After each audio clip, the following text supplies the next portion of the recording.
Good afternoon. If it's going to be like this the entire time, it's going to be a long conference. Good afternoon. Great. That's much better. Much better. So my name is Matthew Pickering. I am PQA's Senior Director of Research and Quality Strategies.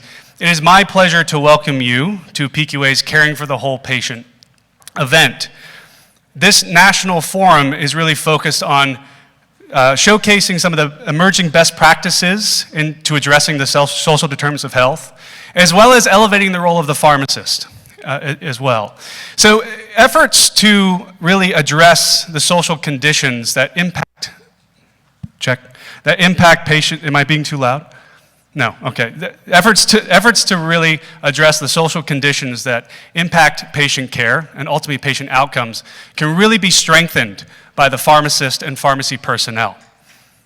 As trusted providers within the community, pharmacists really have an opportunity and are pivotal partners to improving the health outcomes of patients through the varied different services that they provide, as well as connecting individuals to needed resources.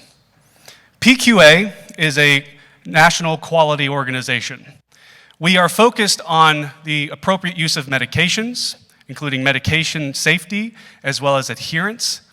And we are also focused on elevating the role of the pharmacist and pharmacist-provided care. In the area of social determinants of health, PQA has focused largely on medication access, as well as expanding the scope of pharmacy-provided services. In 2018,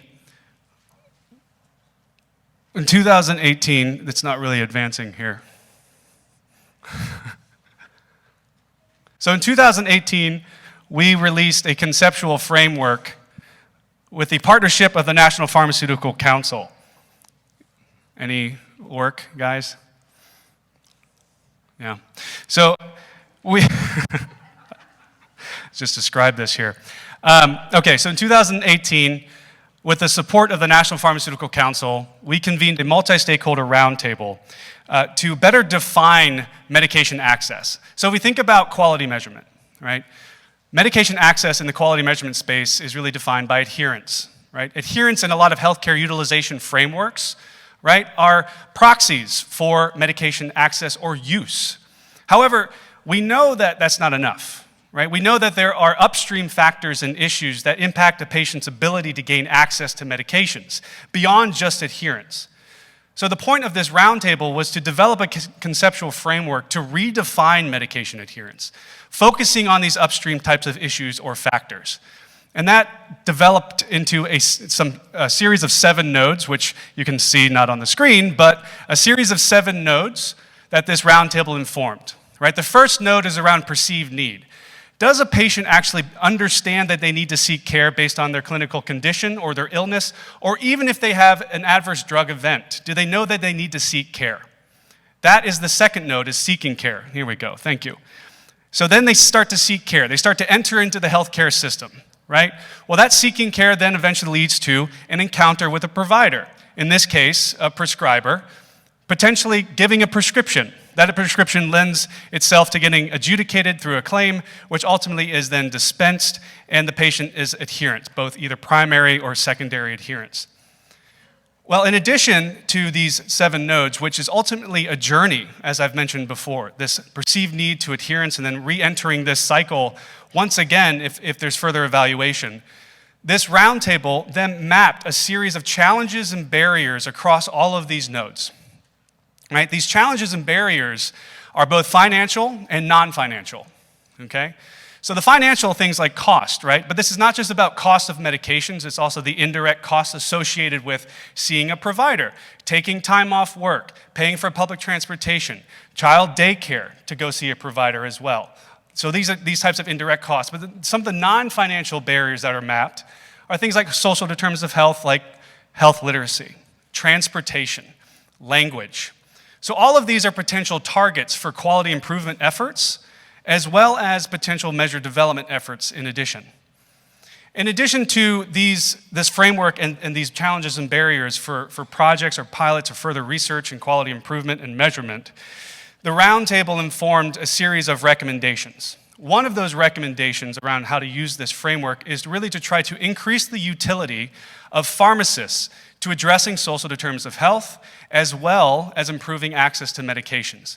And thus, continuing on with this work and leveraging those recommendations, we are convening you all here today, right? To think about ways that we can identify what's currently going on within this space and trying to understand if there are roles for the pharmacist to improve social determinants of health, improve medication access, and ultimately improve patient care. So we know that pharmacists are really expanding their scope. There are also resources that are filling gaps in primary care access. But often, this is not really well recognized, right? The knowledge of this is lacking so much that to appreciate the role of the pharmacist, the expanded services. In addition to that, the communities that these pharmacists serve are sometimes underserved, right? So these communities may not necessarily have a lot of pharmacies within them, or there's a lot of issues within those communities that pharmacies can actually help to support. So what I'm mentioning here is there are these pharmacy deserts, right? These communities that are potentially underserved by pharmacies. And the term pharmacy deserts in the literature is really just something that's based on geographic distance between a pharmacy. And really, it's just a dichotomous type of term. You either are in a pharmacy desert or not in a pharmacy desert. And that really is something that we should think about a little bit more, right? There are other types of factors that attribute a patient's ability to gain access to a pharmacy, right? There could be crime rates. There could be poverty levels. There could be income levels. There could be the density of certain pharmacies. So this term pharmacy access is more nuanced. There are more levels within communities for pharmacy accessibility. And going into 2020, I'm pleased to say that we are going to be partnering with the University of Arizona College of Pharmacy with the gracious support of Merck to develop a model that better tries to identify and elucidate these varying levels of pharmacy access, right? Knowing these contributing factors beyond just geographic distance, like I mentioned. So such a model, such a standardized tool can be used to help inform population-level assessments. It can inform healthcare policy decisions as well as support clinician-led interventions to better improve pharmacy access and ultimately improving a patient's access to medications. In addition to our efforts, we are committed to this space. And through that, we are pleased to announce today that in partnership with the National Pharmaceutical Council, PQA and the NPC are releasing an RFP, a request for proposals, in which we're trying to leverage our foundational work based on this medication access framework and thinking about questions around, could there be measurement to support and target medication access? What are these social factors and social conditions that really impact medication access specifically? And then what are these care models, these new care models in which we can think about developing and scaling in ways that elevate the role of the pharmacist in this space? If you want more information on this, it's available on our website. And we're also going to be hosting an informational interview next month in which we'll get into more detail around this RFP. It really is through these types of collaborations and partnerships that we as a healthcare system can address these high priority areas, including thinking about what the problems around social determinants of health, what are some of those solutions that we can scale out and build. And PQA, going into 2020, is very much interested in developing these new partnerships with you all in the room, developing these new collaborations and novel ways that we can work together to address these high priority issues, including the social determinants of health and improving patient access. So I hope over the course of these next 2 days that we learn from you of what it is you're currently doing in this space and what it is you want to do in this space and how we can best facilitate that as a neutral convener, as a researcher, a measure developer, and educator. So thank you, and with that, I'm going to turn it over to Lauren Kirk. He's our Director of Stakeholder Engagement. He is going to be our MC today and our host throughout the conference, and he will go through the format and structure of the event. So thank you very much. Thank you, Matt. You take that. So now the kinks are worked out with Matt. The slides are working. I get the easy job here. As Matt mentioned, I am Lauren Kirk, the Director of Stakeholder Engagement here with PQA. That said, my role throughout our meeting is to really just play Ryan Seacrest here. So I'm hoping that I can live up to his beauty, but and that's all I'm trying to live up to, not necessarily his hosting ability, I guess, but just to live up to Ryan Seacrest here. PQA is thrilled to host this forum this week. The Caring for the Whole Patient Forum is really a continuation of the work that Matt just reviewed for us. And this is not going to be your average meeting. This is not going to be where we provide you with facts and just throw it at you as an information dump. This will be a blending of storytelling as well as some brainstorming about how to identify, implement, and scale solutions to address social determinants of health. So I mentioned it's not an average conference here, so let's review the three basic details here. So we have expert presenters and presentations that will be joining us here. It'll be in a TED Talk style, 18 minutes, approximately 18 minutes there, just to keep your attention short, sweet. What's the idea? They will be sharing their story of how they're leveraging pharmacists in addressing social determinants of health in an attempt to inspire us to then go to that middle portion there, the innovation labs, that will be immediately following each of these session tracks, and during which we will really be collaborating with one another in order to identify, implement, and scale those solutions that our speakers have spoken about. Our speakers will be there, and this will be your opportunity to join us, as well as meet those speakers, ask follow-up questions of those speakers, as well as to really connect with each other. And then we have that final element of our graphic recording. So our final, we wanted to do something unique and really take all of the information that we gathered from you during these innovation sessions and from our speakers, and really pull it into a graphic representation of that feedback. So we have Brian that will be out just as you come up the stairs. He's already started work on the graphic recording of our meeting. I encourage you to not only go see him in action, but also contribute your thoughts and feedback through the innovation labs that will be immediately following our speakers. So, this innovative format would not be possible without the generous support of our sponsors. So those that are listed here have really demonstrated their leadership not only in social determinants of health through this meeting and supporting this meeting, but also their different initiatives and programs in addressing social determinants of health. So please join me in thanking our sponsors for their support.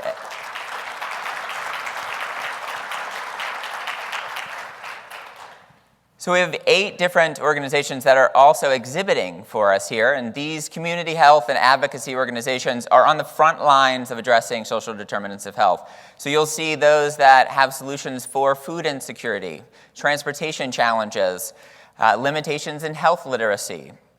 So I encourage you to, during the networking breaks as well as the reception, to go visit them and see exactly how their solution is addressing social determinants of health.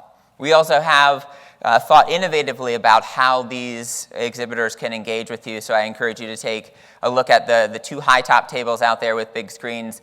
Those exhibitors are looking to engage with you in a different way and have a conversation, not just be able to speak to their solution. They want to know, they want to understand how they can better develop their product as well as their solution to serve you better. So, when we're speaking of engagement, we all are aware that we're right across the river from Washington, D.C., and there is one of the residents is particularly prolific with 140 characters. So I encourage you to lean into the D.C. way and share those tweetable moments and those tweetable ideas, both tagging PQA Alliance as well as use the hashtag SDOH. So, but how are you going to do that? How are you going to stay connected? You're in a hotel, maybe it's not the best signal. Use the Wi-Fi. There's the Wi-Fi network and password. I encourage you to get connected. And then you also have the app, which you can download. It's now like automatically moving on me.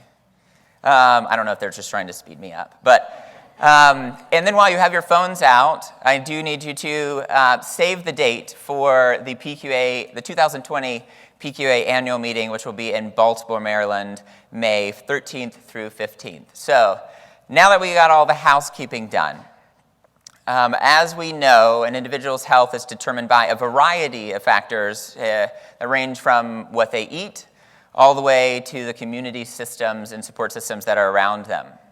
60% of health is impacted by sociodemographic status, and you have 20% of clinical outcomes that are impacted by clinical care.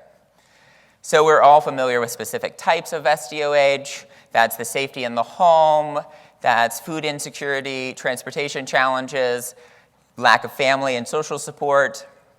So we're all very familiar with social determinants of health. This is not a meeting where we're going to be throwing facts at you. We want to hear your stories. We want to better understand and learn how you are leveraging pharmacists in addressing social determinants of health. So, our first track of speakers will be looking to address social determinants of health in different populations. So these health plans and pharmacies are taking a holistic approach to addressing social determinants of health in diverse populations. So as you all are gradually getting more and more tired of my Ryan Seacrest impression here, I want to welcome our first speaker, Angela Hagen of Humana. So as the Associate Director of Humana's Office of Population Health Bold Goal Initiative, Angela leads population health insights with a focus on health-related quality of life, as well as social determinants of health. So we are thrilled to have Angela here, kicking us off for the Caring for the Whole Patient Forum this afternoon.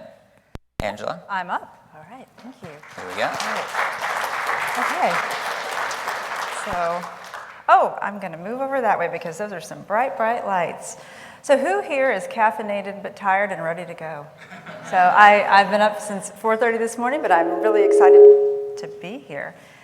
So let me start and say, what I think about when I think about whole person health and where we're coming from in our lens in Humana.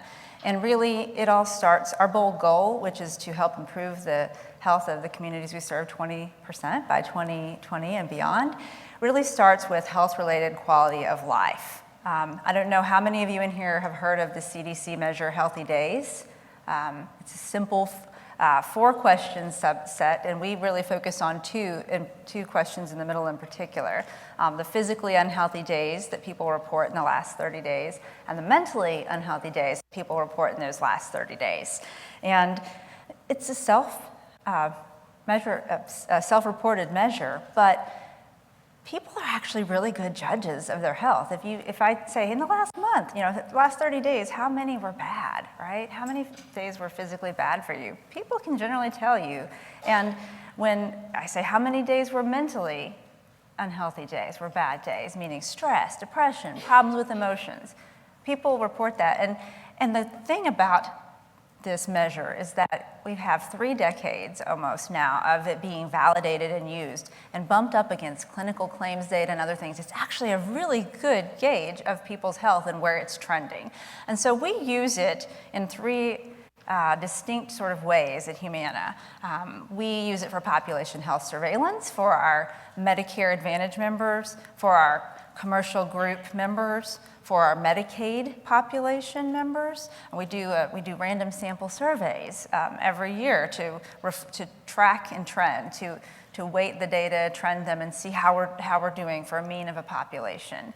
And we are able to look at that by conditions and now by social determinants of health and see what is driving some of that. We also use it as outcome measures in pilots. Everything we do, we're measuring health-related quality of life as well as clinical outcomes and cost and utilization. And another thing that we do is we use it for proactive intervention, particularly in a Medicaid population. So a lot of times, people move in and out of Medicaid. They're newer to plans. We don't have a lot of history with them. So we're able to actually do this call to them when they're new to us and ask them about this. And if they report a high number, we use that as a sort of a trigger to say, hey, it sounds like you may be having some struggle. Can we help you? Would you like someone to reach out to you from Humana and talk about some ways that may be included in your plan? And so many of those people actually say yes, and we have a callback team who calls, and they screen them for key social determinants of health. They're often able to connect them when they're not connected to a doctor's office or their pharmacy benefits. We're able to address that, and we see that kind of outreach makes a huge difference in their health-related quality of life, and we've actually seen some favorable trends in terms of utilization and hospitalization for people who have had someone reach out and help them and refer them to resources.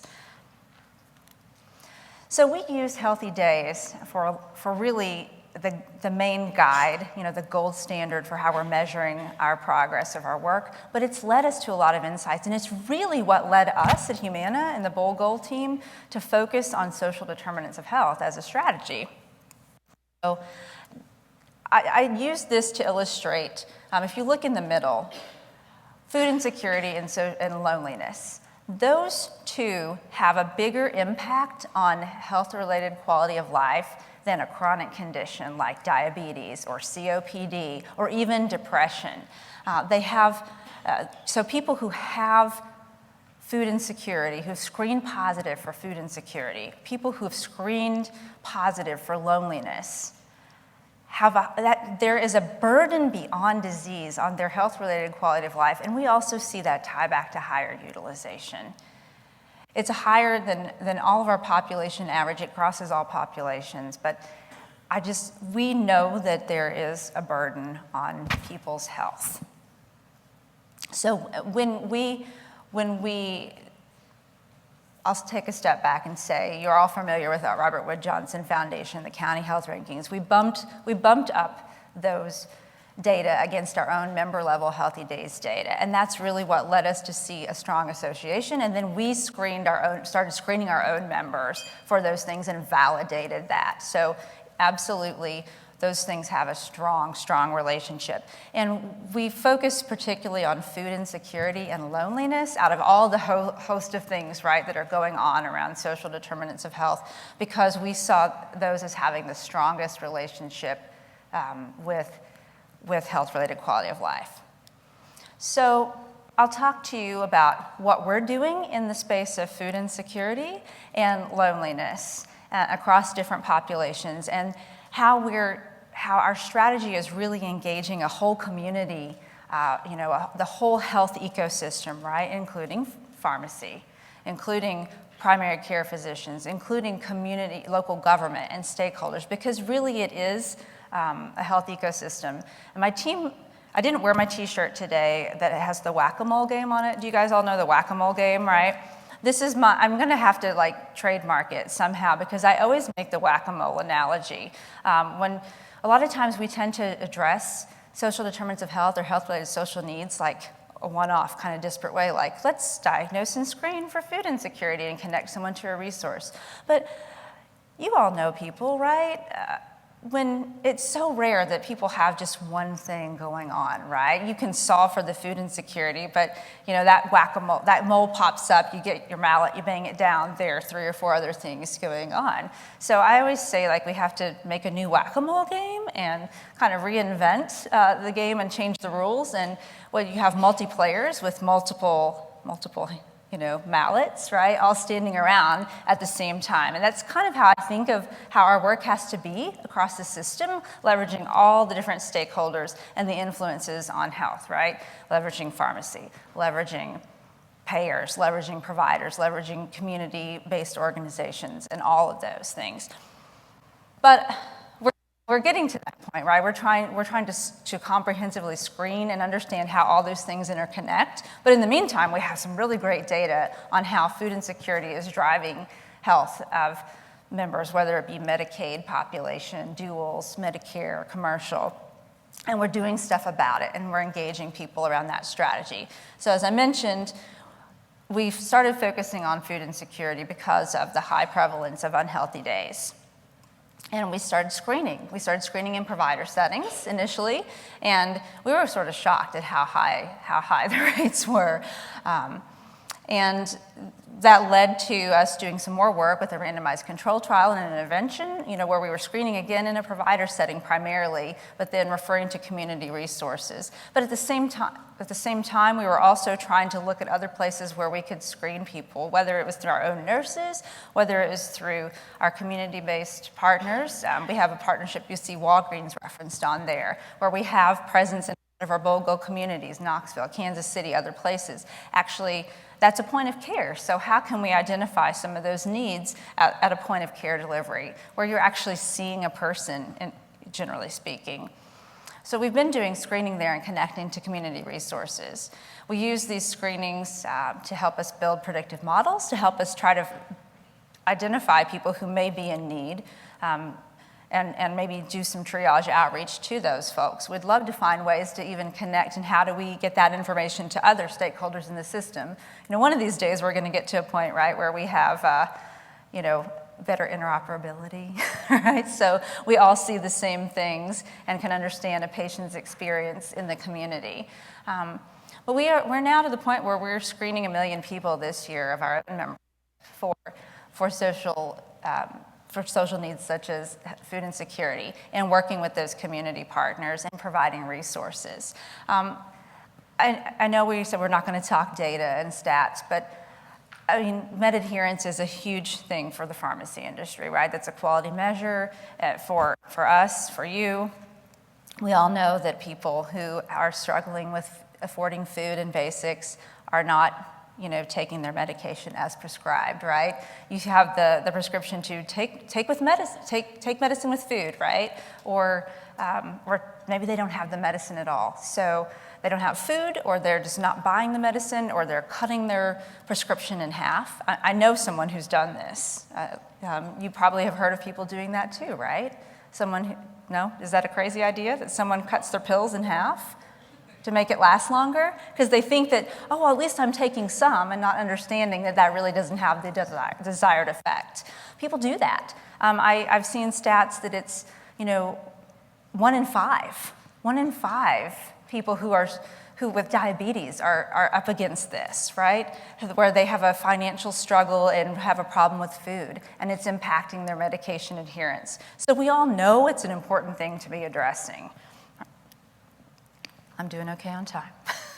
So loneliness is the other thing that we talk about, and that we focus our work on, and we're going to be evolving toward other areas like transportation and trying to think of things in a holistic way. But loneliness, man, is that something that you think about, loneliness?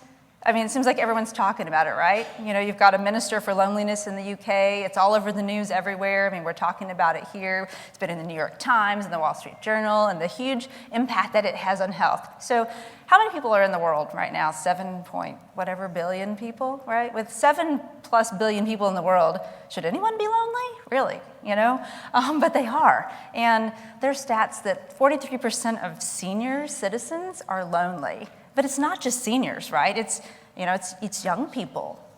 Everyone's facing this, and loneliness has a huge, huge impact on health outcomes. People, it's strongly tied to depression, right? It's a behavioral health issue sometimes. People are not exercising. People are not doing things. It impacts their physical health too. And we know health outcomes are terrible. Higher utilization of ER and hospitalization, something like anywhere from 1.5 to 4 times more likely to be readmitted, depending on the population. If you are lonely, you're not going to take your medicines. You're not going to be doing the health behaviors that you should if you're lonely. And I hear anecdotally from nurses in provider offices saying things like, yeah, we know we have people who come in here just to visit because they don't have anyone to talk to, right? They're isolated. We know that we have people going to the ER, going to the hospital just because they're lonely, so it's something that we all need to be thinking about and addressing, and we are. Now, of course, there's a behavioral health side to it, right? And we're still all trying to figure out the chicken or the egg. Is it, is it depression first, loneliness? Is it loneliness then depression? Are they exacerbating each other?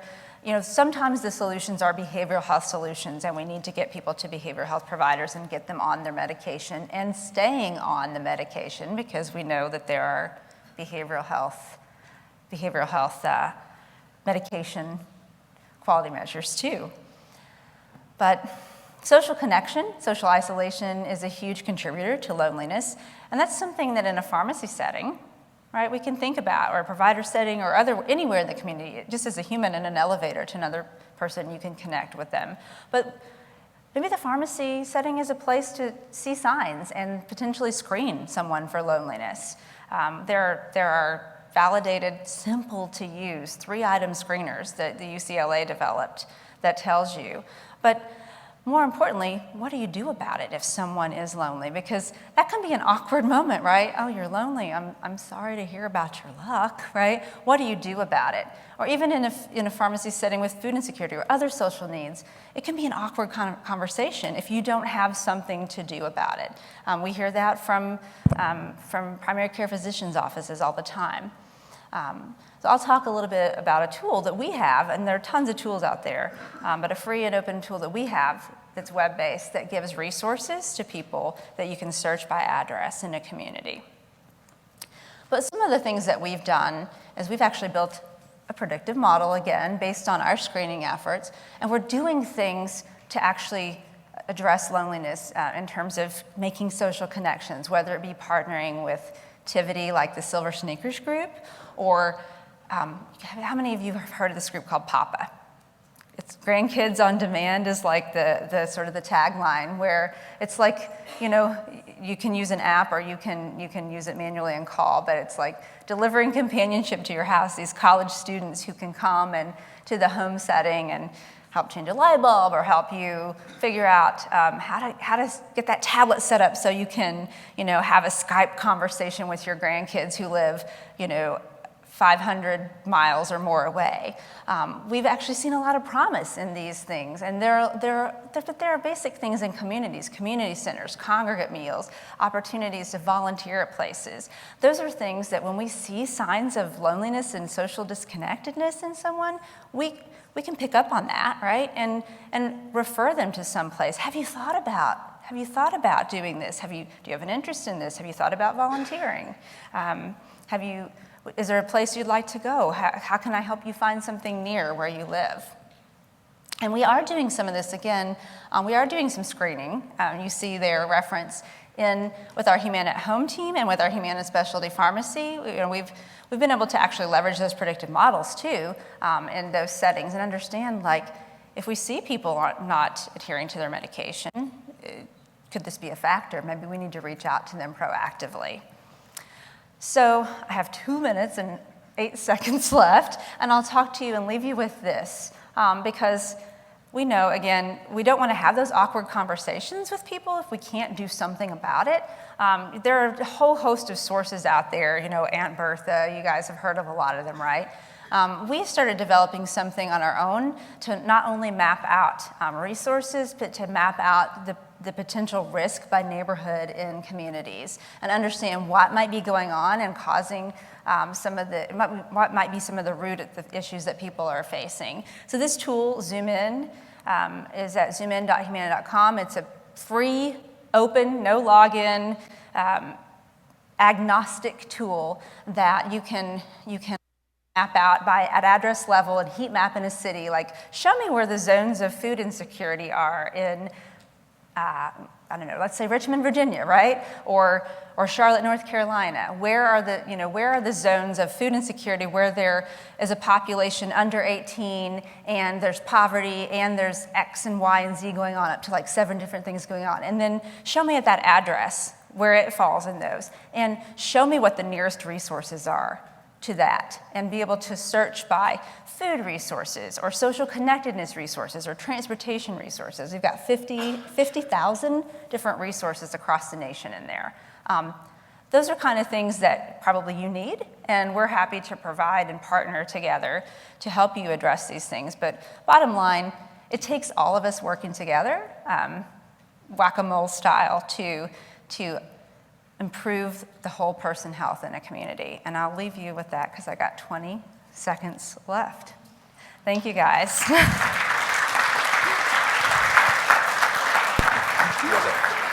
that to her. Thank you very much, Angela, for sharing the bold goal story, as well as instructing us on how we need to play that whack-a-mole game there. Our next speaker and the Kroger Company, of course, have leveraged pharmacists in diabetes and chronic care management. And in that process, they've not only improved health outcomes, but overcome a number of social determinants of health barriers.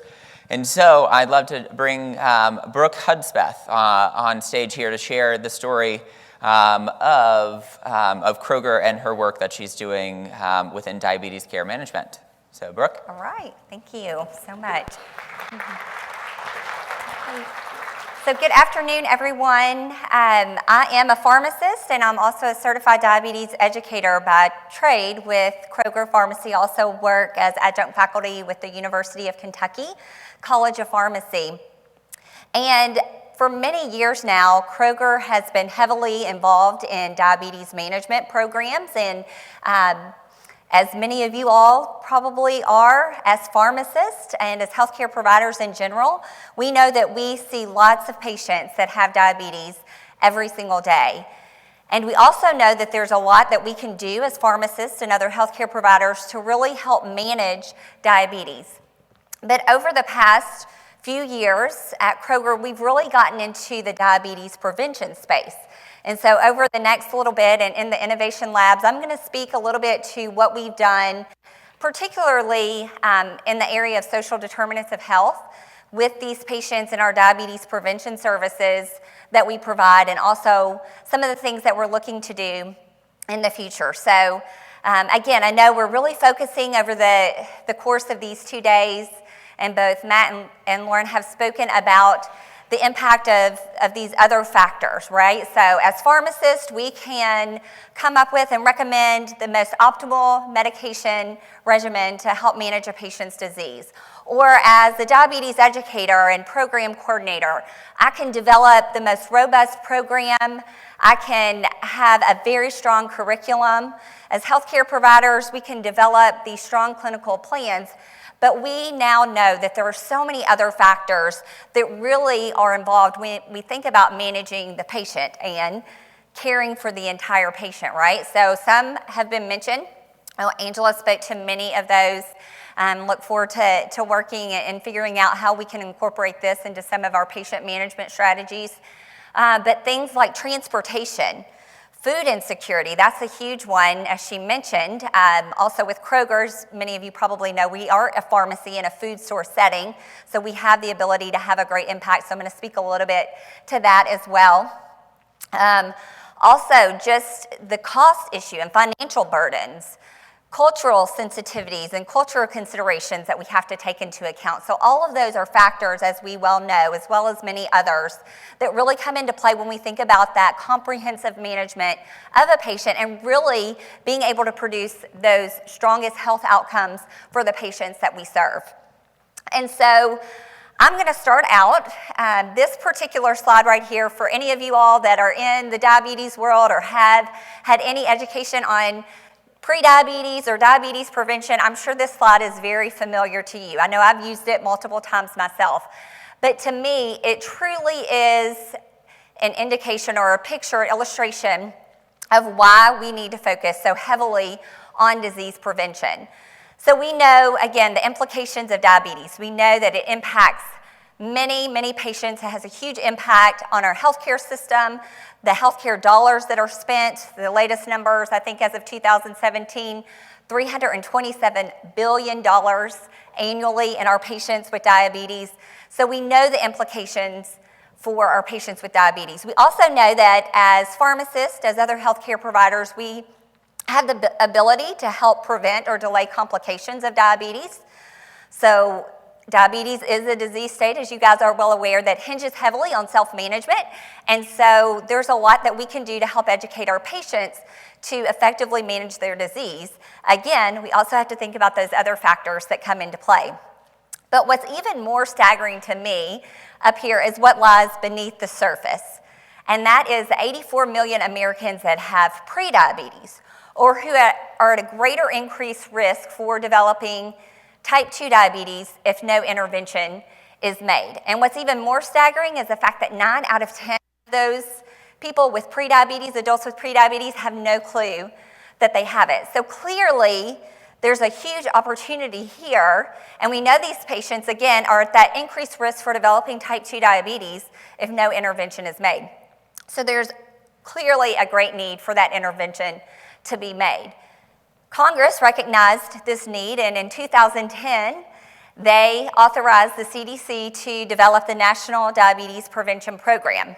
So for you guys that aren't familiar with the National Diabetes Prevention Program, just a quick overview of what that program is. So the National DPP is a partnership of public and private organizations that are working together to develop the infrastructure to deliver this nationwide lifestyle change program to those patients that have prediabetes with the intent to prevent or delay the onset of type 2 diabetes.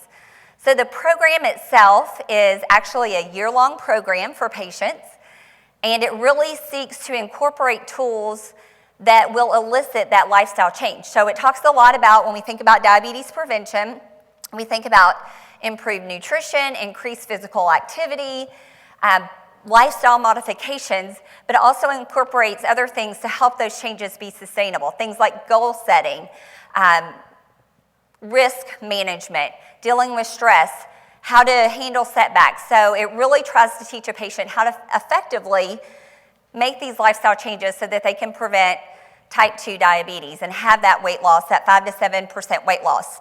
This particular program is based off of the science of the Diabetes Prevention Program study that was conducted, as well as multiple translation studies that followed that showed that patients, when they were participating in a moderate lifestyle change, they could have 5 to 7% weight loss and reduce the development of type 2 diabetes by 58% by that lifestyle change alone.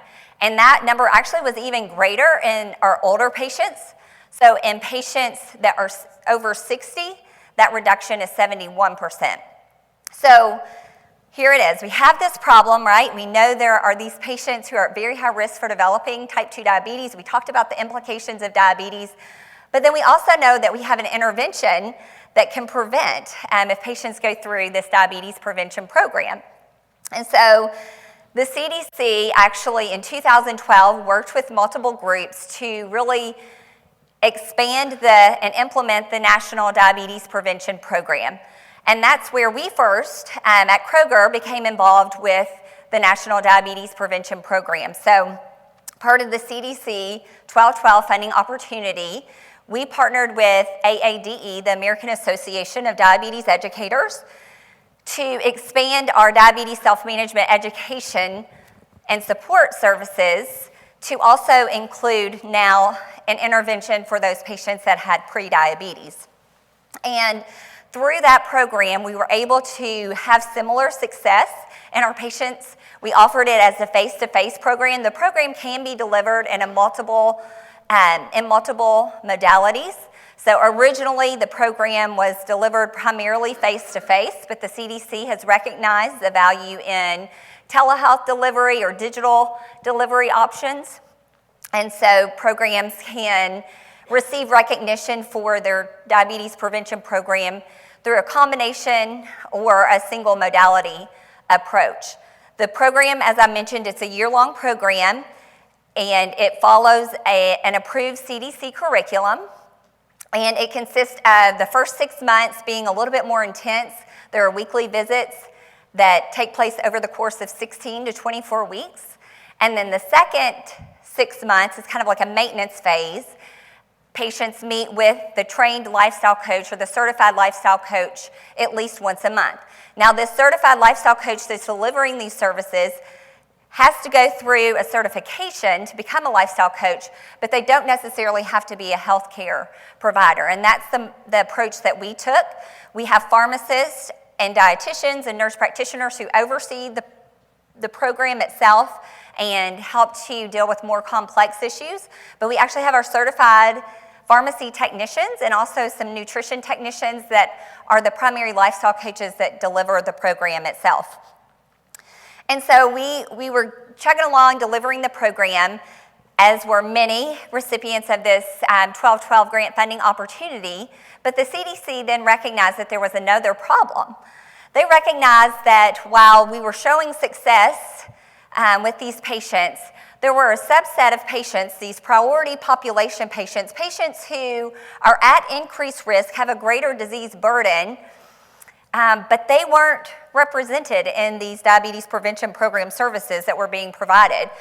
Groups such as men, Medicare beneficiaries, certain racial or ethnic groups, patients with visual or physical disabilities, those patients weren't being represented. Additionally, there were certain areas around the country that weren't being represented, what were termed as underserved areas. So had a good population there, had a high incidence of diabetes, but the patients in these communities had zero access. There were no DPP programs being provided in those communities. And so therefore the CDC took a look at that and said, okay, how can we help to bridge this gap? Well, thankfully, thanks to some of the work that we were doing in the pharmacy space, we were able to convene a group of pharmacy stakeholders to say, hey, I think we can help bridge this gap. So I know Matt spoke earlier, and there are clearly a lot of access issues with pharmacies. We have pharmacy deserts and a lot of other factors that impact getting to a pharmacy. However, we also know that as community pharmacists, we are one of the most accessible healthcare professionals out there. And in a lot of these underserved communities that the CDC identified, guess what? There were community pharmacies in those communities.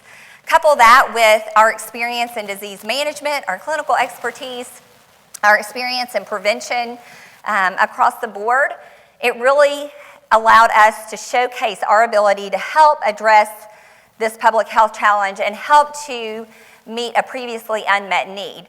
And so we were able to create an action guide for pharmacies and pharmacy personnel to say this is how we can implement the diabetes prevention program. And in 2017, the CDC announced another funding opportunity to really scale the National Diabetes Prevention Program with a specific focus in those underserved areas and delivering the services to those priority populations that I mentioned earlier. And so we were able at Kroger to partner with the American Pharmacists Association Foundation to expand our original model. So we chose 5 different underserved areas to originally expand our program across the country. And then in year 2 of that grant, we've expanded it even further to 27 additional communities through partnerships with our community residency programs that we have with Kroger Health and Wellness.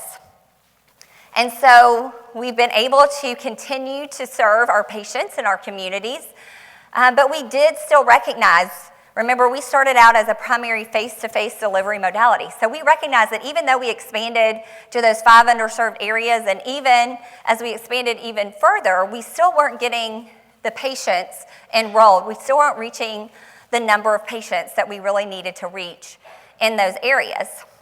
And so then we started to really take a look and do an assessment, and that's when we started to realize that there are a lot of other factors. Just because we have a program available doesn't mean that patients are going to be able to come.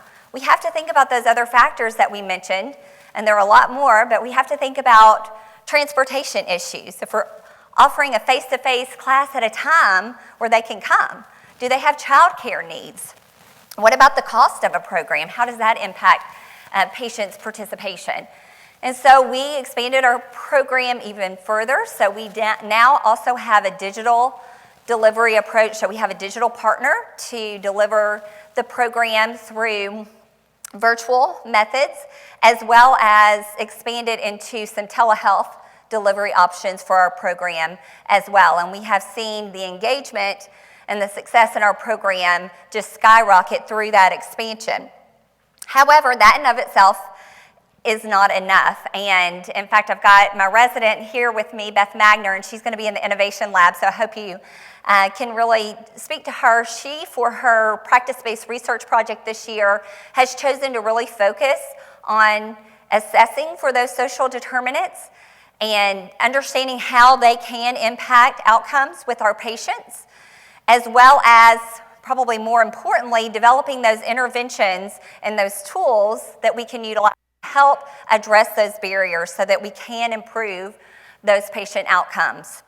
So some other things that we've had to consider, as I mentioned, when we think about our program, aside from how we deliver the program, but also other cultural considerations. So for example, we recently had a patient who was observing Ramadan. So as we think about our curriculum, it's really not geared to be able to be tailored to those cultural considerations that we have to make. And so we had to tailor our program and our education to this patient to fit those particular needs. Additionally, we talked about cost being a factor. Luckily, right now, we have the benefit of being a grant-funded program, so that participation for or the participants can go through the program at no charge. So that's a nice short-term approach. But as we think into the future, we've had to think about, okay, how will we address that? Connecting those patients with the resources that they need. We've been able to partner with some free clinics, some federally qualified health centers, as well as groups like the Lions Club International, who locally in Kentucky, they were awarded a grant to increase screenings and referrals to diabetes prevention programs through the Bluegrass Lions Diabetes Projects, partnering with the different academic institutions, faith-based organizations to be able to help deliver the program and again, meet the patients where they are. And so those are just a few of the things that we've done. We talk about food insecurities, and I mentioned that earlier. Some of the things that we do to help, because a lot of times your patients say, okay, I've got to eat healthy. That's going to be really expensive, right? I can't do it. And that's usually one of the first things we hear from a lot of our patients. So we really focus our guided food tours for our patients to focus on how do I shop for a budget. We have cooking demonstrations that focus on that same topic. We will take a circular or an ad before that particular class and look at the healthy food items that are on sale, teach how to shop for the season, so that they can start to think through some of those opportunities and interventions. So again, those are just some of the things that we're doing, but with Beth's work and continued partnerships, we really hope to expand even further. And so some of my colleagues right now in the pharmacy and diabetes prevention space are doing other things. So they are utilizing the recommendations that the ADA standards of care have right now when they say that we need to utilize community health workers and we really need to assess these social determinants. In fact, the ADA standards of care right now, the ADA has a call for research for groups to look to see how these social determinants impact diabetes management and prevention specifically. And so we plan to work in that space too to expand and to reach those patients. Additionally, I know there are more options for food insecurities. We have some colleagues that are working with groups in the community as well to help address those needs.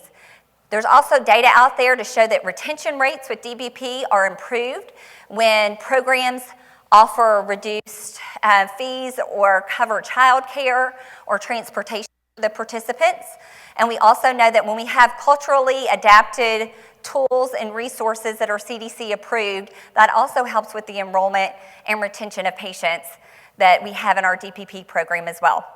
So I really look forward to talking with everyone further in those innovation labs, getting your feedback and hearing how you guys are making things work in your practice settings. Because I think ultimately all of us have the goal of helping our patients live healthier lives and really caring for the whole patient. Thank you.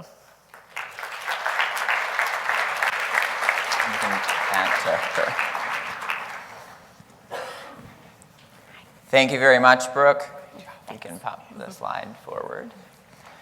Our final speaker of the Addressing Social Determinants of Health in Different Populations is a independent pharmacy owner, Amina Abubakar. And she joins us as a pioneer of pharmacist-led clinical services in the community pharmacy, whether that be pharmacogenomic testing or behavioral health services.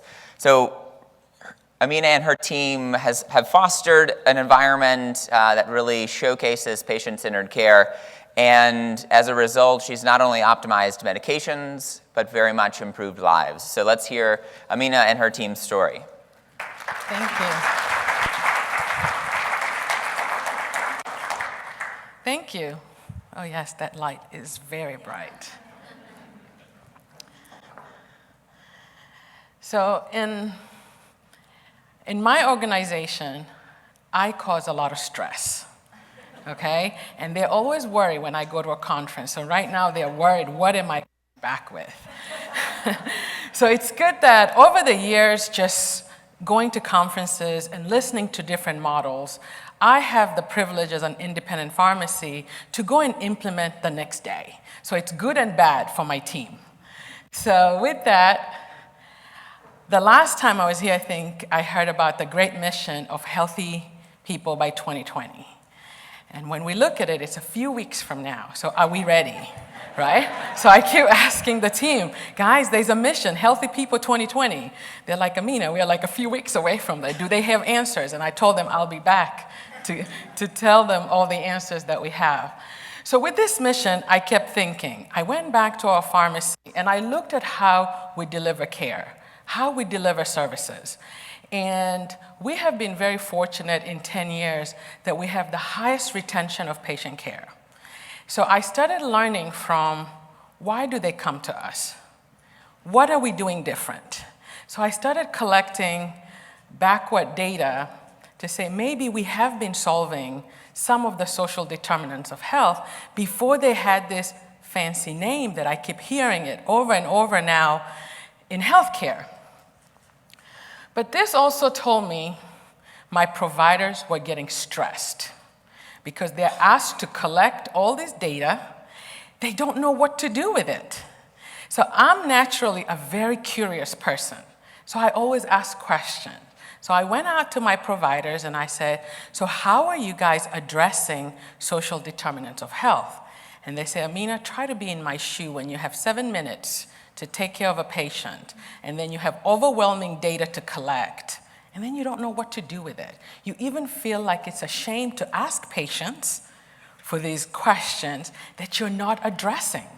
And I said, why aren't you addressing them? I know of many resources in our area now that I'm investigating things that can help social determinants.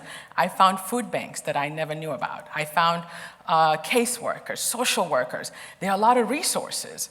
But then the closing the loop is very, very difficult. So we wanted to take on the challenge because as I looked at their performance, and some of them were being hit really hard with MIPS, and they have negative 4% on their revenue. And the hospitals, every patient, there's a symbol of dollar amount of how much they're losing. And this is causing the whole stress. But what I knew is that we know these people. So what do we know in a community pharmacy that everyone else in healthcare maybe doesn't have immediate information from? So with that, there's always been published data that community-based pharmacy has a lot of access.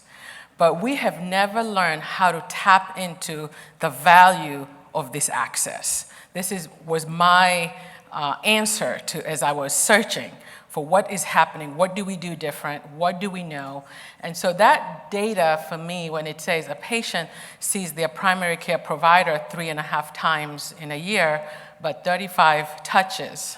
So of course, I went and did our own report, how many times we've touched a particular patient, especially patients who are medically managed.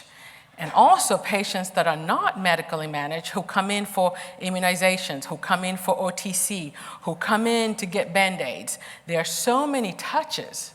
So here you have these two groups of people. You have the whole healthcare ecosystem that is trying to solve a problem, and then we have this community we have these community-based pharmacies that have a lot of information. So how do we get these two groups to communicate? And maybe we can help these patients. So then as I was discovering this, I got very jealous of our drivers. We deliver because transportation was the #1 issue that patients never picked up their medications.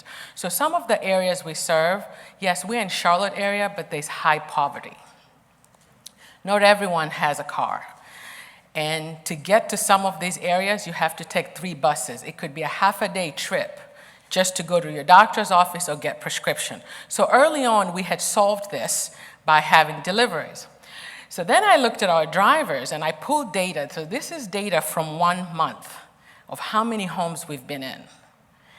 And I talked to the drivers and I said, when you go to these homes, what do you find? Do you talk to these patients?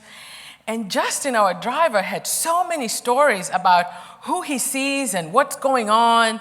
And I was jealous of the touch that our drivers have. And they're not coming back to tell us any of that information. But he said, nobody asked me. So I said, so you come to the pharmacy, you pick up prescriptions, you go and deliver them, and you hear all these things. You hear who was hospitalized. You hear who lost their pet. You hear, he started telling me, so-and-so, their child is on martyr trial. Did you know that's why they're so depressed? You know, so-and-so, this is what's going on. Their granddaughter got kidnapped by sex traffickers. Like, he knew so much information that is what's causing stress and anxiety with these families that as their pharmacist, we didn't have it, and surely their providers didn't have it. So with this information, as I said, the homes we've been, we started collecting the drivers' information. So I told the drivers, what if I now change your name? Because I think a driver works at FedEx and UPS, but you work at a pharmacy. And I had heard this buzzword of community health workers. So I just wanted to test it out. So I said, what if we change your title and you're now a community health worker? His shoulders just elevated. He was like, what does that mean? I said, now you're responsible for that patient like the rest of us. That means every information you find, we need it, and we need to act on it. So your chain of command, you bring it to the pharmacies. The pharmacist takes this information, now understands why we have adherence gaps, and then takes this information to the providers. And also, Justin, we need to teach you about all the resources in these areas, you know, because now I've collected in my research, I've found out where the food banks are, which companies do medical transportation and things like that. And what if when you heard things, you actually could help them? He said, I would love that. He said, because a lot of times I go home feeling sorry for them. Sometimes I've gone on the weekend and I've picked them up, I've taken them food on my own.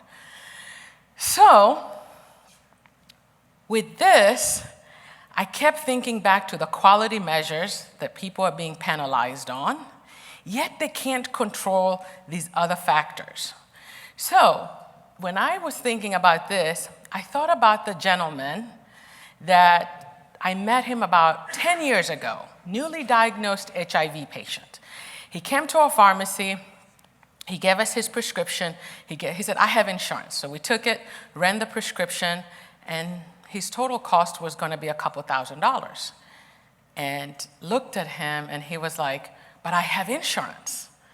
And I said, I know, but this is your cost. And he said, so what's good is this insurance? And I said, yes, we are in a world where access to care doesn't mean folks can actually even afford it.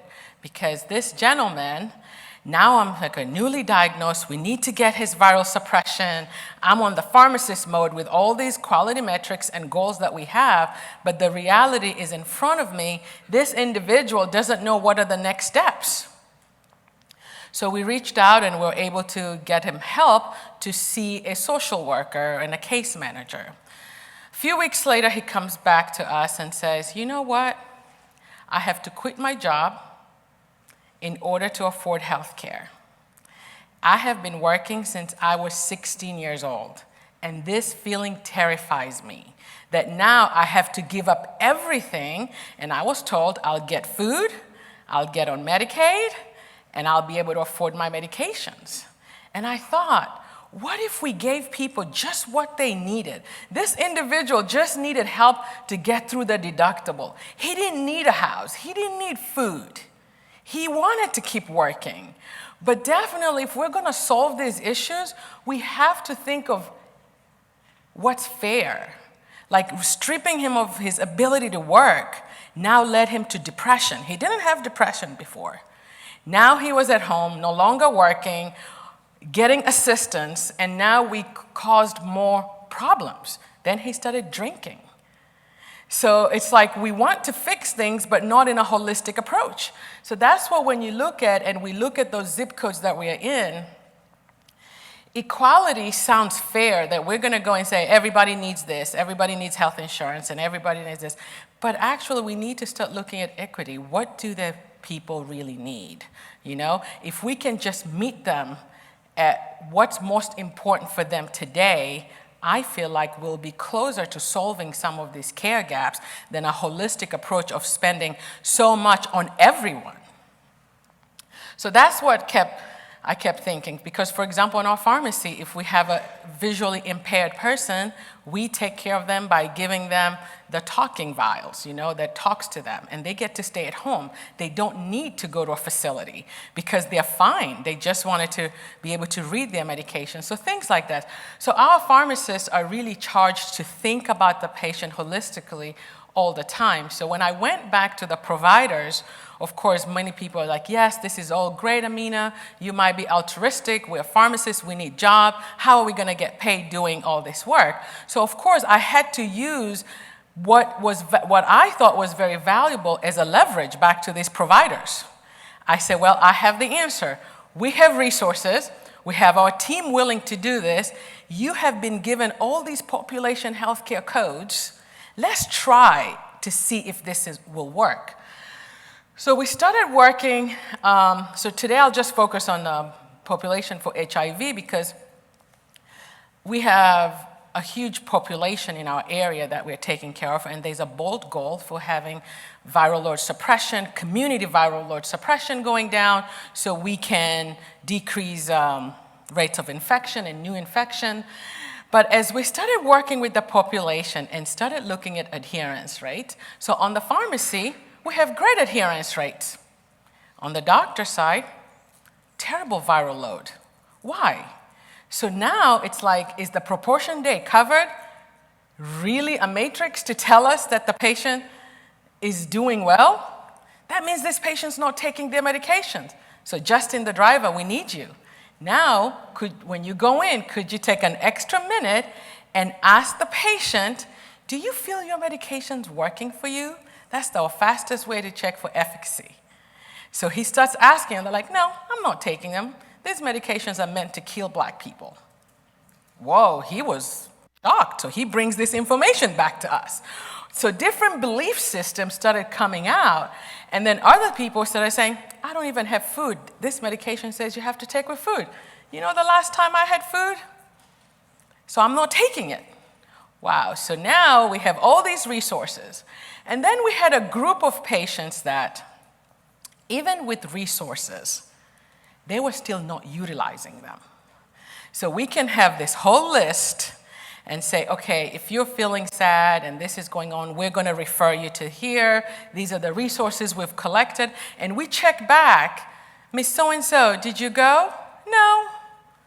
Okay, so even if we solve this by building resources of food and all these things, there's also the self-motivation that the individuals are not taking. So then I went deeper into why. There was a lot of shame. There was a lot of guilt. There were a lot of other social factors rather than here is the food. People were still not eating. So what's going on? So then we entered the world of substance use disorder and mental health. So in order for us to take care of our HIV patient, we had to think of all those components. And so we learned from one of our HIV providers that a lot of them have to continue taking the drugs because no one has solved those aspects for them. And the medications are a way to judge them because it says, don't take it with alcohol, don't take it with all these things. So we said, okay, so as pharmacist and provider, let's sit together and run a drug interactions. Are there safer choices while they're still using illicit drugs? And yes, we came up with personalized medicine. If you're drinking, we're going to avoid this. So now our pharmacist asks, so what's your way of partying? Yes, and the patients say, yes, because again, it's not about judgment. I want to make sure the medications we give you don't kill you. Oh, really? You're not judging me? No, I just want to know how you party so we can get the right meds. Our goal is viral suppression. Boy, we found out more than we needed to know. But the story is that we started getting buy-in, And then as we started getting buy-in, we started looking at those patients we still don't have buy-in. How many of you have read the book by Gretchen Rubin with 4 Tendencies? It's a great book. I spent a lot of time becoming a better leader for my team. And as I was reading that and understanding my team dynamics, I learned about 4 tendencies. You have obligers, upholders, rebels, and questioners. And also it teaches you how to use this to understand your patients. So if you want to solve this and you have all these resources and still no uptake, are you talking to a rebel?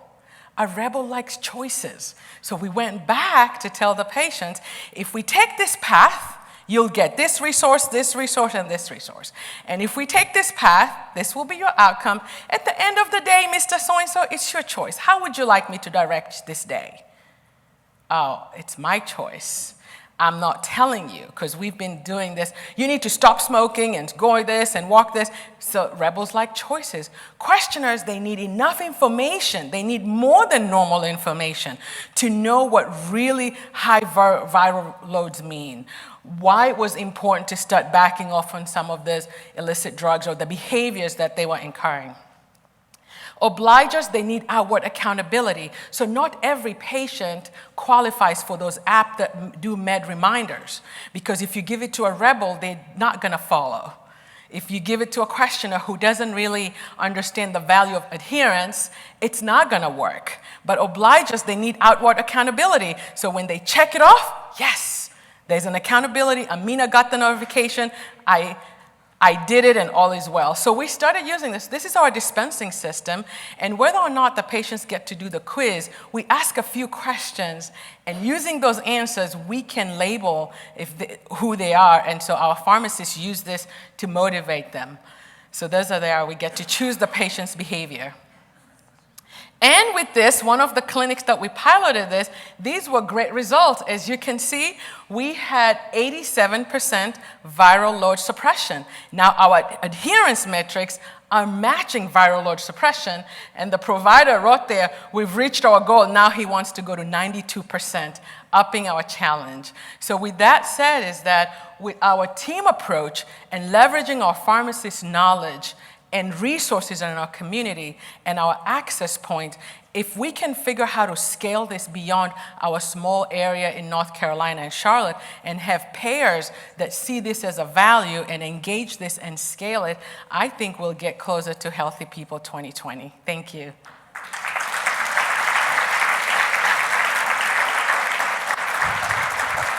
Thank you. Thank you very much, Amina. I'm going to challenge my PQA colleagues to determine what my behavioral tendency is.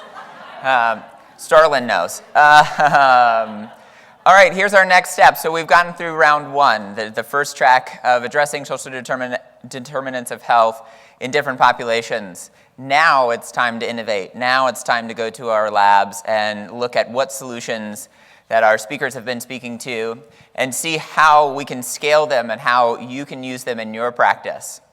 This will be your opportunity to ask questions to our speakers. It'll also be an opportunity for you all to connect with one another as attendees. And then it'll also be your opportunity to provide the feedback that on 3 particular questions that are really there to stimulate conversation and get you talking. So they are listed in your program. And we encourage you to head on in there to your respective or the innovation labs that you choose. We want this to be very much free-flowing for you to move from one room to another room to another room. You have an hour to explore these innovation labs, and how you spend your time is totally up to you, but we want to hear from you in response to these questions, as well as to have the opportunity to engage with our speakers. So at this point, we'll dismiss you now to go to our innovation labs, and then we will see you back in here for round 2, or track 2, at 3:20. Check, check, check. All right, everyone, welcome back. We made it through one round of speakers and innovation labs. How are the labs? Good, we have thumbs up over here. 2 thumbs up. What I think I'm more excited about is the conversation that's occurring, whether it be in those innovation lab rooms or somewhere else or amongst the meeting space here. So I am very pleased that you all are able to connect with one another in order to share those stories and really get to leveraging pharmacists in addressing those social determinants of health. So welcome back. This time around, we're going to be talking about addressing social determinants of health in different care settings. So we have 3 speakers that will join us and really look at how their teams, as well as groups of pharmacies, have been addressing social determinants of health in many different care settings. So this track today is sponsored by Pharmacy Quality Solutions, and they're going to be able to help us out in welcoming Nupur Mehta, who is a practicing internal medicine physician and is very much passionate about value-based healthcare transformation. In his role as the Chief Medical Officer at CareMore Health System, he's really innovating the delivery of care, and especially as that care is delivered to Medicaid patients. So, to launch our second track, I'll welcome Dr. Mehta.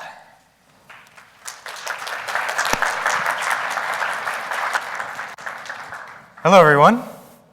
Let's do that again. Hello. Oh, okay, excellent. I'm delighted to be here. I think, as was mentioned, I'm an internal medicine physician. I'm not a pharmacist, but I gotta say, I love pharmacists. I love pharmacists. So I want to thank you guys. Thank you for doing this work. I just think when I was asked to do this, I was so psyched because it's pharmacists in thinking about social determinants, right? I mean, it's just, what a cool topic. So kudos to all of you for being here. This is a really important topic, a topic that's near and dear to my heart. And so I wanted to tell you sort of the CareMore journey, how CareMore is thinking about social determinants, and very specifically how we're thinking about leveraging pharmacists to meet the needs of our members. So has anybody heard of CareMore? Cool, so some of you, awesome. You're in the know, which is awesome, which is great. So CareMore is I'm going to push the button. Let's see if it goes anywhere. Here we go. All right. So CareMore is a provider organization founded about 30 years ago in Southern California by a group of physicians who were totally disenchanted with fee-for-service medicine. I think all of you would probably agree that fee-for-service medicine in its current state and current form in the U.S. actually rewards the wrong thing. It rewards volume. How much can we do for people? How many procedures can we prescribe? How many heads can we put in beds? How many medicines can we prescribe? That's actually fundamentally the currency for, let's say, 95% of US healthcare. Now, CareMore realized that this was completely screwed up. We should not be providing that type of care for folks. And instead, CareMore decided to put the patient at the center and surround them with a multidisciplinary care team. And that care team includes primary care physicians, specialists, care management and engagement, social work, and of course, pharmacists. Because we realized that at the end of the day, in order to get better outcomes for people, we needed to bring people and their families into the warm embrace of a multidisciplinary care team. Now, none of this would be possible if we didn't fundamentally change and transform the way that healthcare was paid for. So CareMore, in all of its iterations, is not paid to do anything. We're not paid to see a patient. We're not paid when they get admitted to the hospital. We are paid for outcomes. And achieving better health, a crazy topic, crazy concept, we're paid when we achieve great health.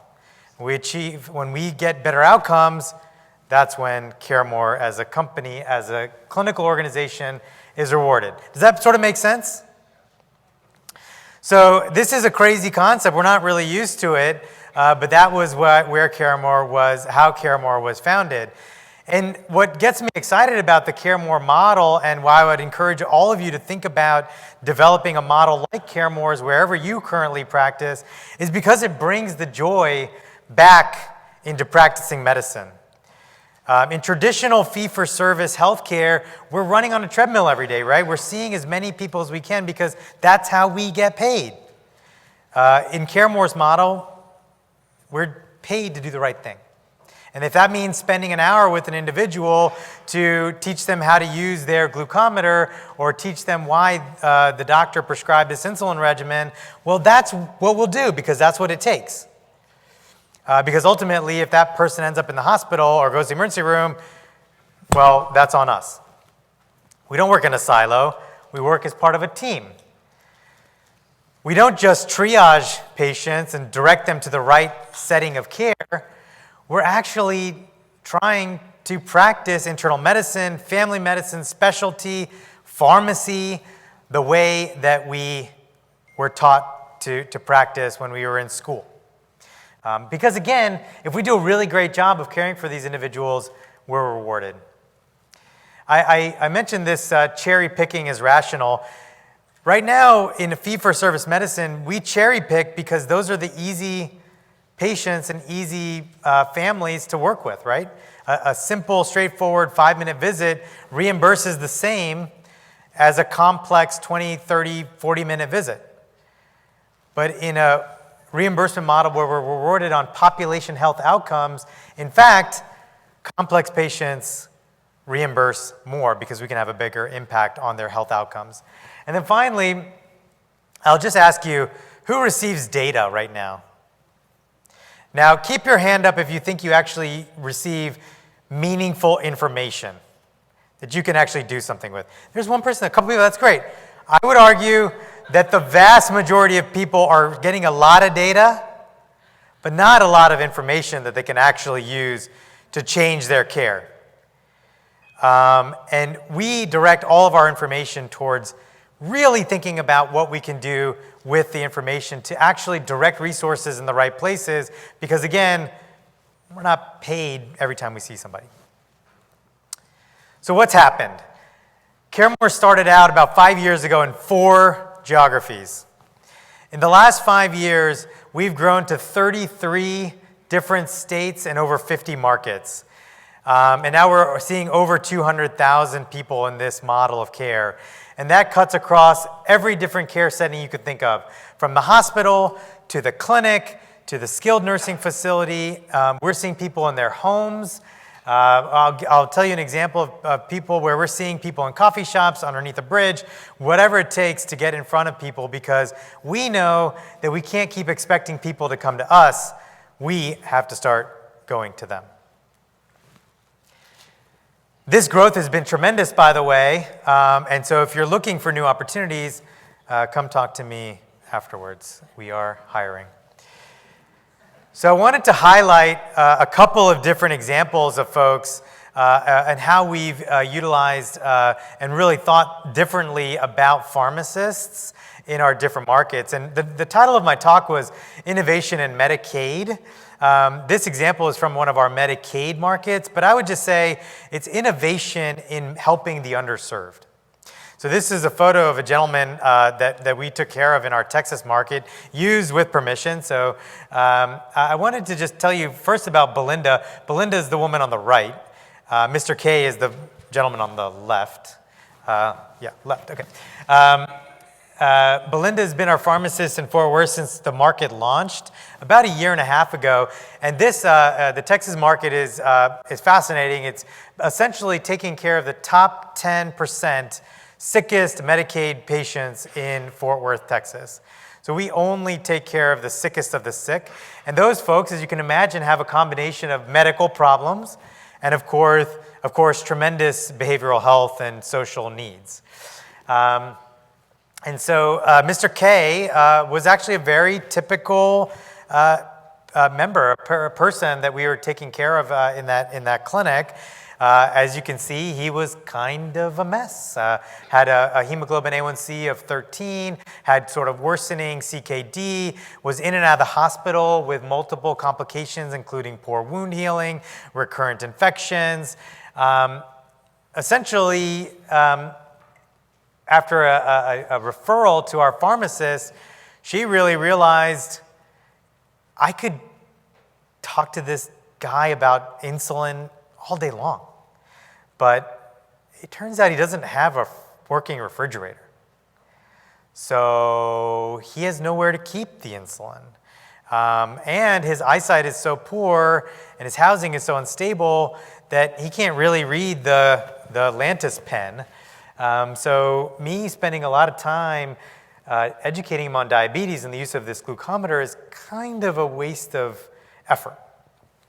So of course, she mobilizes this team, includes the social worker, the community health worker. We get him involved in a food program. I was really excited to see Food and Friends outside. And so we use Food and Friends here in DC for our certain high-risk populations. But in Fort Worth, they use the Tarrant County Food Bank to deliver carbohydrate-controlled meals directly to individuals who are at very high risk of utilization events.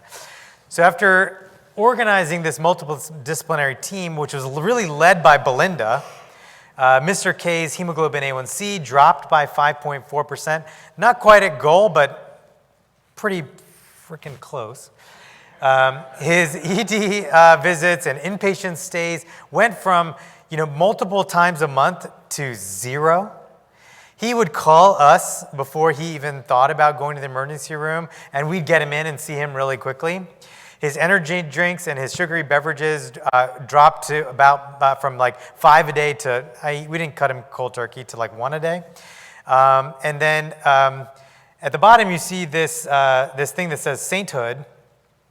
Mr. K actually offered from Universal Life Church this thing that he found online that made Belinda a saint. So that's the two of them and Belinda's sainthood. So we now call her Saint Mang. Her last name is Mang. It has a nice ring to it, don't you think?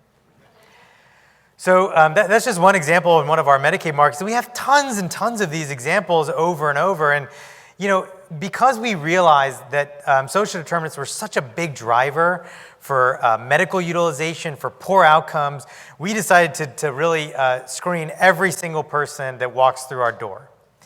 So now, and it seems sort of obvious in a way, but I would argue that the vast majority of clinical practices, clinical organizations in the country are not considering this for every patient. Right? If you bring it up, maybe we'll have a social worker come meet with you. We've realized that we need to ask every single person who walks through the door this, and I'm not going to read all of this, but we need to ask about housing. We need to ask about food. We need to ask about education. We need to ask them about finances, and we need to ask them about jobs. One of the things that CareMore has pioneered is loneliness. So who's heard about the loneliness epidemic? Okay, so you might not know this stat, but loneliness, people with who self-express loneliness have the same negative outcomes as half a pack of cigarettes a day.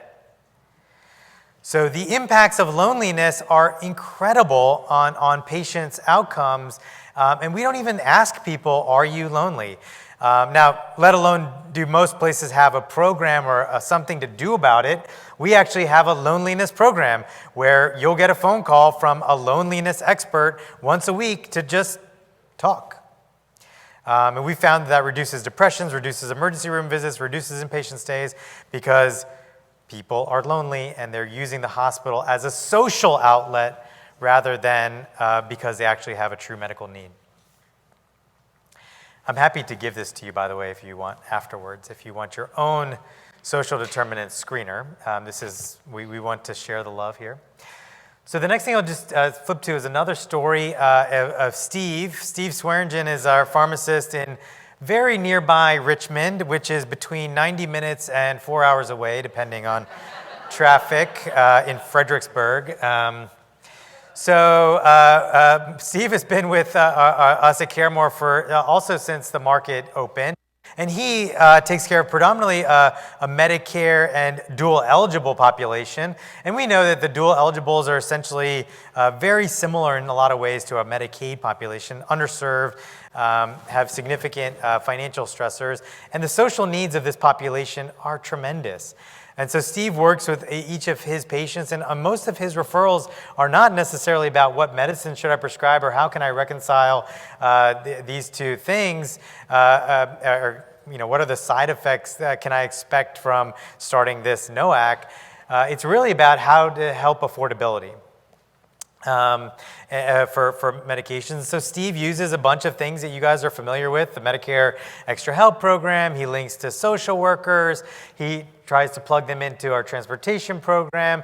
He gives everyone GoodRx. I'm sure you all know GoodRx or Blink, so that they can purchase medicines outside of their Part D plan. And he really uses a specialty pharmacy program that we have in the market to help make sure that people get nice pill packs. Those are Skittles, by the way. That's a sample. I'm sure you guys have seen those. I always find those hilarious because I walk into the clinic and it's like, sweet. It's candy in a pill pack. So I'll give you a quick example of one of the patients that Steve sent to me, which is a 45-year-old man who is schizophrenic. He was a dual eligible, disabled from his schizophrenia, and basically he was on a long-acting injectable.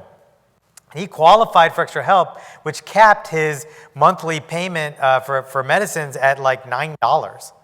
But $9 was actually still way too much for this gentleman to afford. So what we did, of course, was really worked with this gentleman. We mail ordered him everything, and now what happens is he gets his long-acting injectable in the mail. He carts it over to his clinic appointments once every 2 weeks or once a month. I forget the frequency of his long-acting injectable. And then he gets it administered and has been stable, has not had a BH hospitalization for months, and is actually doing really great with taking his medicines consistently. And so, it's this kind of creative thinking about meeting the needs of people and understanding where they are that I think has been really how we found great success in some of our markets. And so just another example that I wanted to share with you. What I'll just end with is a short video about just sort of how CareMore thinks about things. You'll notice that we prominently highlight a pharmacist here because I think, we really think about this as a multidisciplinary approach. And it's not just the doctors who are delivering this great care, it's a whole team. So here we go.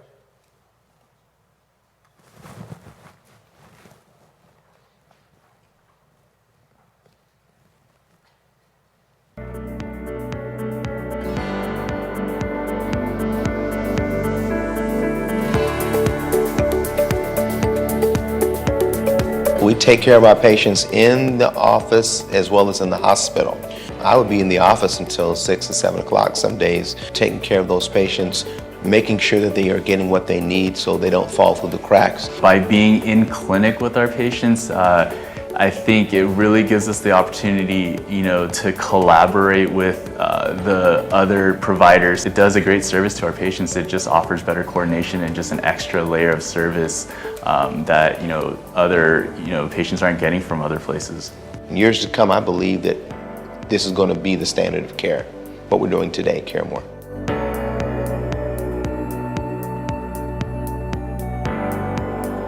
What we do here in Connecticut is we focus on the most complex patients. We are providing home-based interdisciplinary care. The appeal of it is, the time that we get to spend with our patients, Each member of our team that walks into huddle every morning, from a community health worker to a case manager to a social worker, everybody's lens matters. It's a team effort. I'm not alone when we're trying to solve what our patients' needs are. Everybody chips away at what our patients need on a daily basis, and I feel supported in a way that just feels good coming into work every day. Touch is an amazing program that brings that same model of care to the patient in their place of residence, which is usually an assisted living facility or a group home or a skilled nursing facility. Instead of having to sit in transportation to get to a doctor's office, wait there again, and then wait there to be picked up, they can have quality time. That is the beauty of the Touch program. To bring the clinicians with the payers, with the health systems, with a patient-centered focus, all working in concert together is something that you don't see in this country very often. We want to create a glitch in the matrix. We want to look at the data 5 years from now and say, wherever CareMore is, patients who typically fared far worse than their more affluent counterparts are doing better. That kind of vision and that passion, I think that's part of the DNA of CareMore, and certainly the thing that keeps driving me every single day.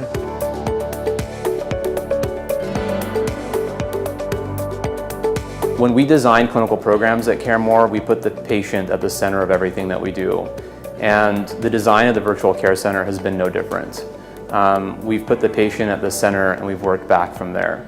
We have been obsessed with details. And I think the obsession with details is because we're so obsessed with clinical care.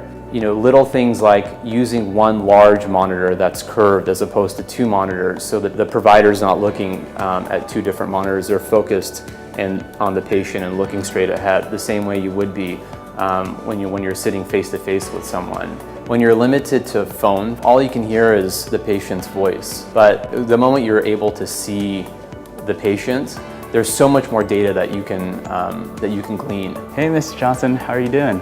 I'm calling you today to get a reading on your sugars and see how they've been, okay? The virtual clinical encounter becomes so much more rich when you introduce video as well. The clinical encounter also becomes so much more intimate because now you're sitting face to face with someone as opposed to being with someone over the phone. At the core of everything we do at CareMore is love. Taking care of the patient first. What primary care can be at its absolute best. That devotion, that dedication that we're showing our patients. Would it be okay if I came to your house once you got there and visited you there? It's going to be a lot to get into the ambulance and get all the way to the office. Sometimes it's easier for us to come to you, okay? We're happy to do it. We got you.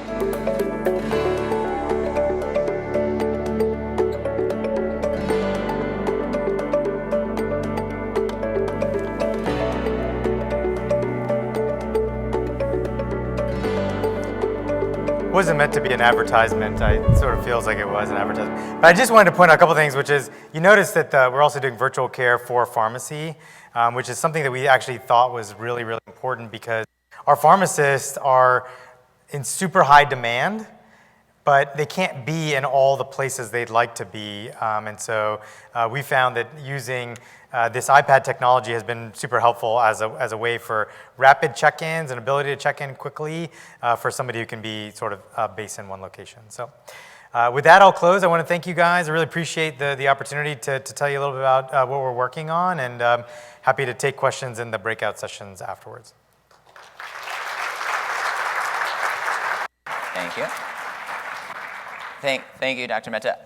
You mentioned that you had a saint on staff. PQA also has a saint on staff.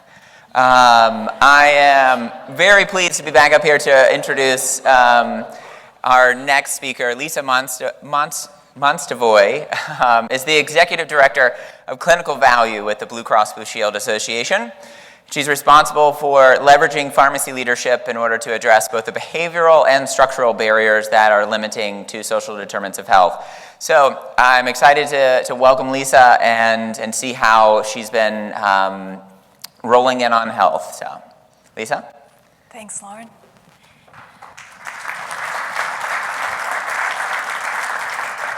Good afternoon, everyone.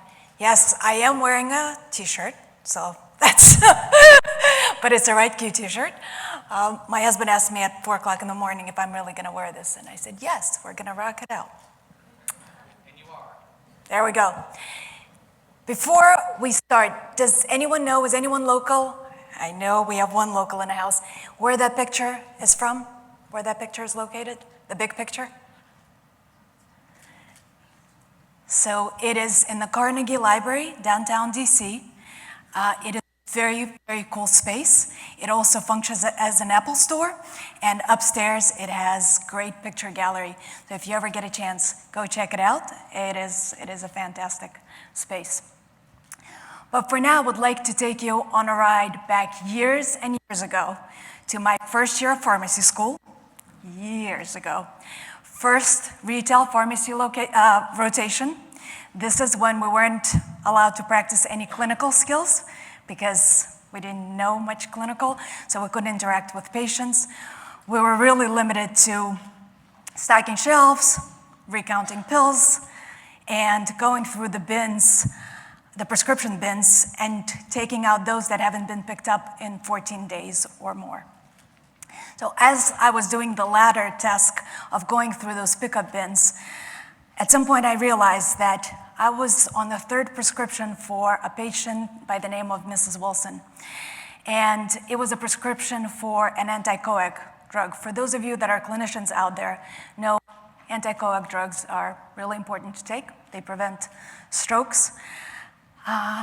There were a couple of other prescriptions for her. I believe it was statin and maybe another one. But I thought it was important to give Mrs. Wilson a call and ask her if she still needed the medications. I did, and the phone call went something like this. Mrs. Wilson, do you need your medications? Yes, I do. When are you coming to pick them up? I'm not. Why not?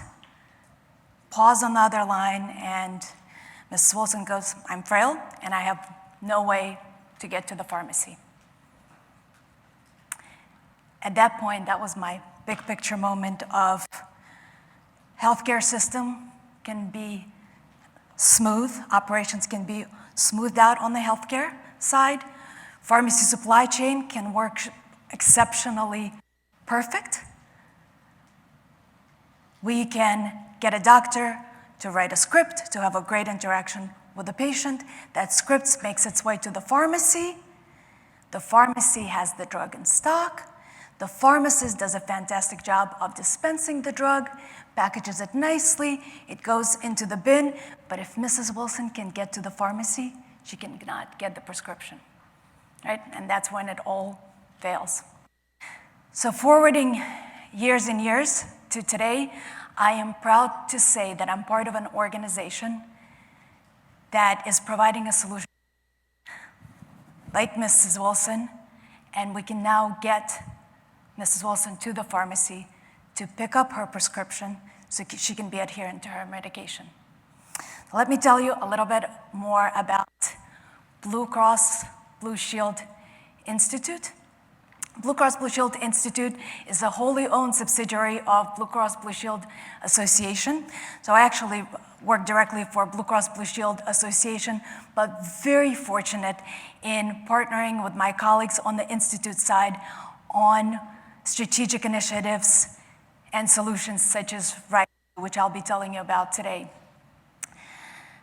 Blue Cross Blue Shield Institute was founded in 2016 as a request by our Blue Cross Blue Shield Board of Directors, which is made up of Blue Plan CEOs. And the mission of the Institute is to identify social determinants of health barriers and sustainable solutions to address deserts across US focused on 4 pillars: access to pharmacies, prescribers, nutrition, and fitness. The Institute uses proprietary technology called CHM Hub, which really uncovers the behavioral and structural barriers to social determinants of health. These barriers are exceptionally impactful on health outcomes. It is estimated that 60 to 80% of all healthcare expenditures are related to social determinants of health. That translates to a staggering $2.1 trillion annually. Right. That's why we know social determinants of health are exceptionally important. And that's why we're talking about it today. With 60 to 80% of expenditures, health expenditures, relating to social determinants of health, that's why Institute's goal focuses on, as I mentioned, the four pillars, right? Access to prescribers, pharmacies, fitness, and nutrition.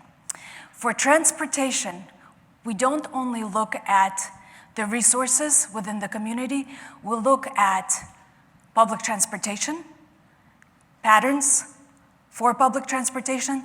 So we just went out to LA and discovered that there's public transportation, but typically it only gets you anywhere 4 to 6 blocks to your destination.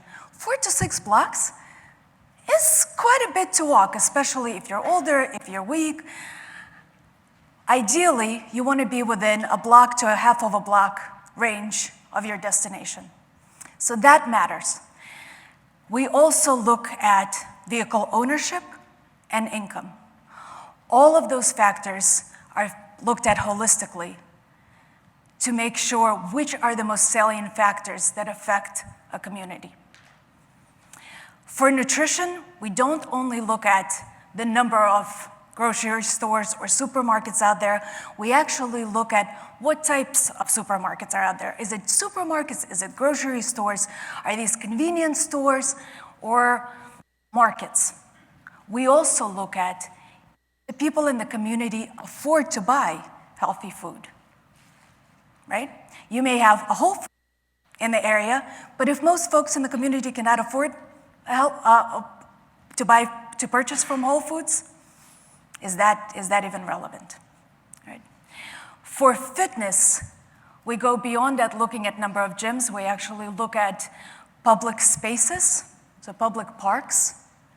We also look at the crime areas, because even if you have public parks, but if the crime is high in that area, a lot of times those parks are used for anything except healthy activities.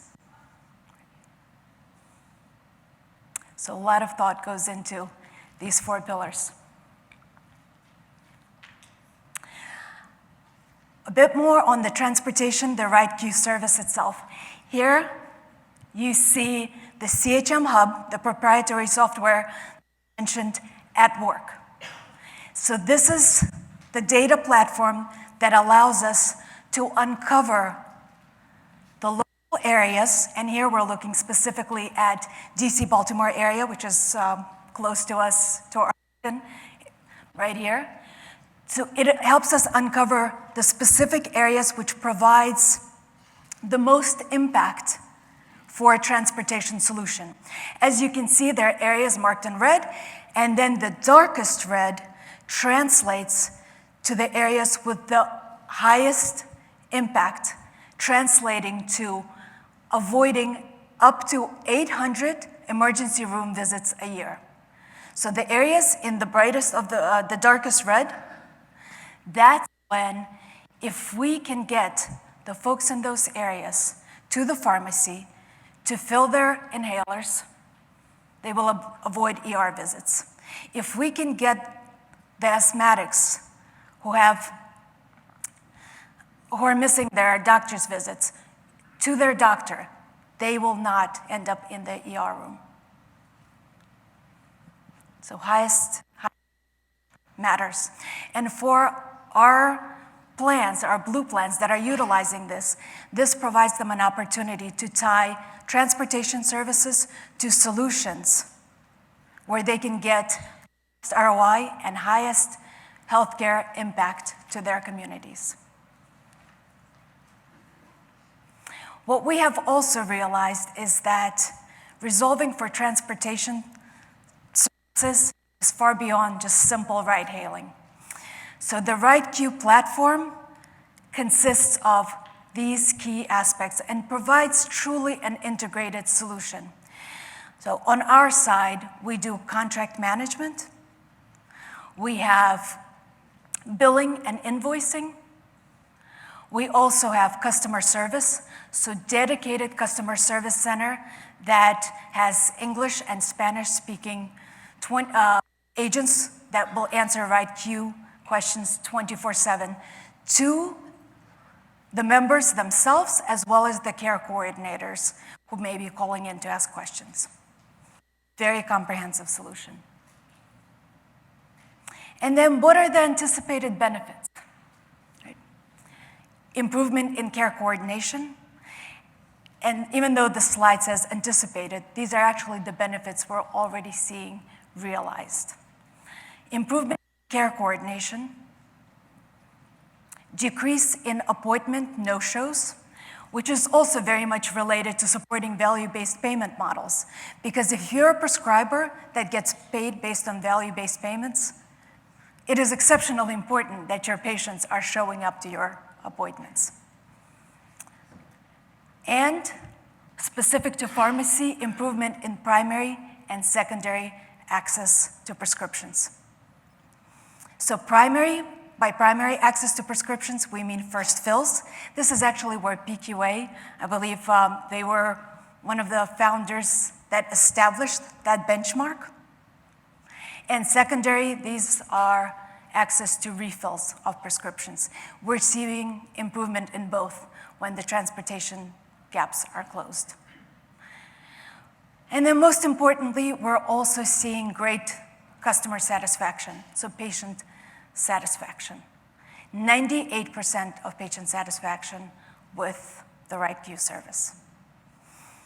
It is easy to use, the quality is high.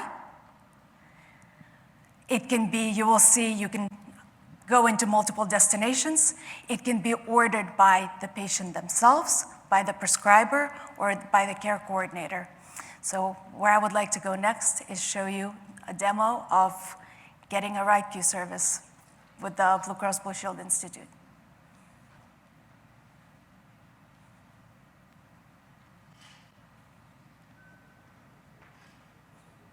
Simple login page.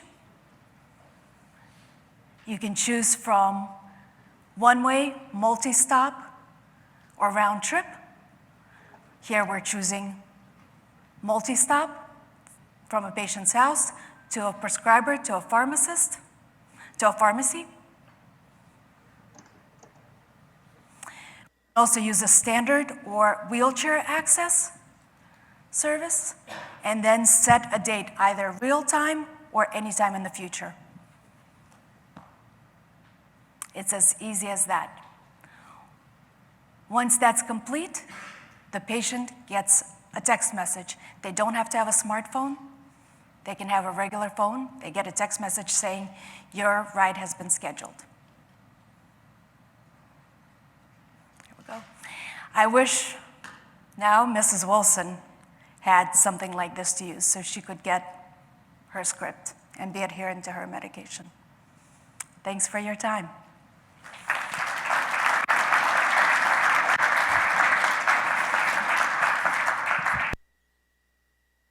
Thank you very much, Lisa. And so wrapping up our track this afternoon is another independent pharmacist, Ben McNabb, and he's a luminary of CPES in Texas and has really advanced care through state partnerships. And those partnerships have very much been focused on asthma. And so Ben has been working with his team to really improve social determinants of health as they relate to asthma, considering the fact that millions of Americans live in communities with unhealthy levels of air pollutants. So this focus on asthma has been incredibly well received, and a lot of important work is being done in the space. So I'd love Ben to join us and share more of his story. Thank you. Well, you pretty much gave the talk for me, so I think I'm done now. Howdy, everybody. If you can't tell yet, I grew up in rural West Texas, a little community called Eastland, believe it or not, Eastland in West Texas, about 2 hours west of Dallas.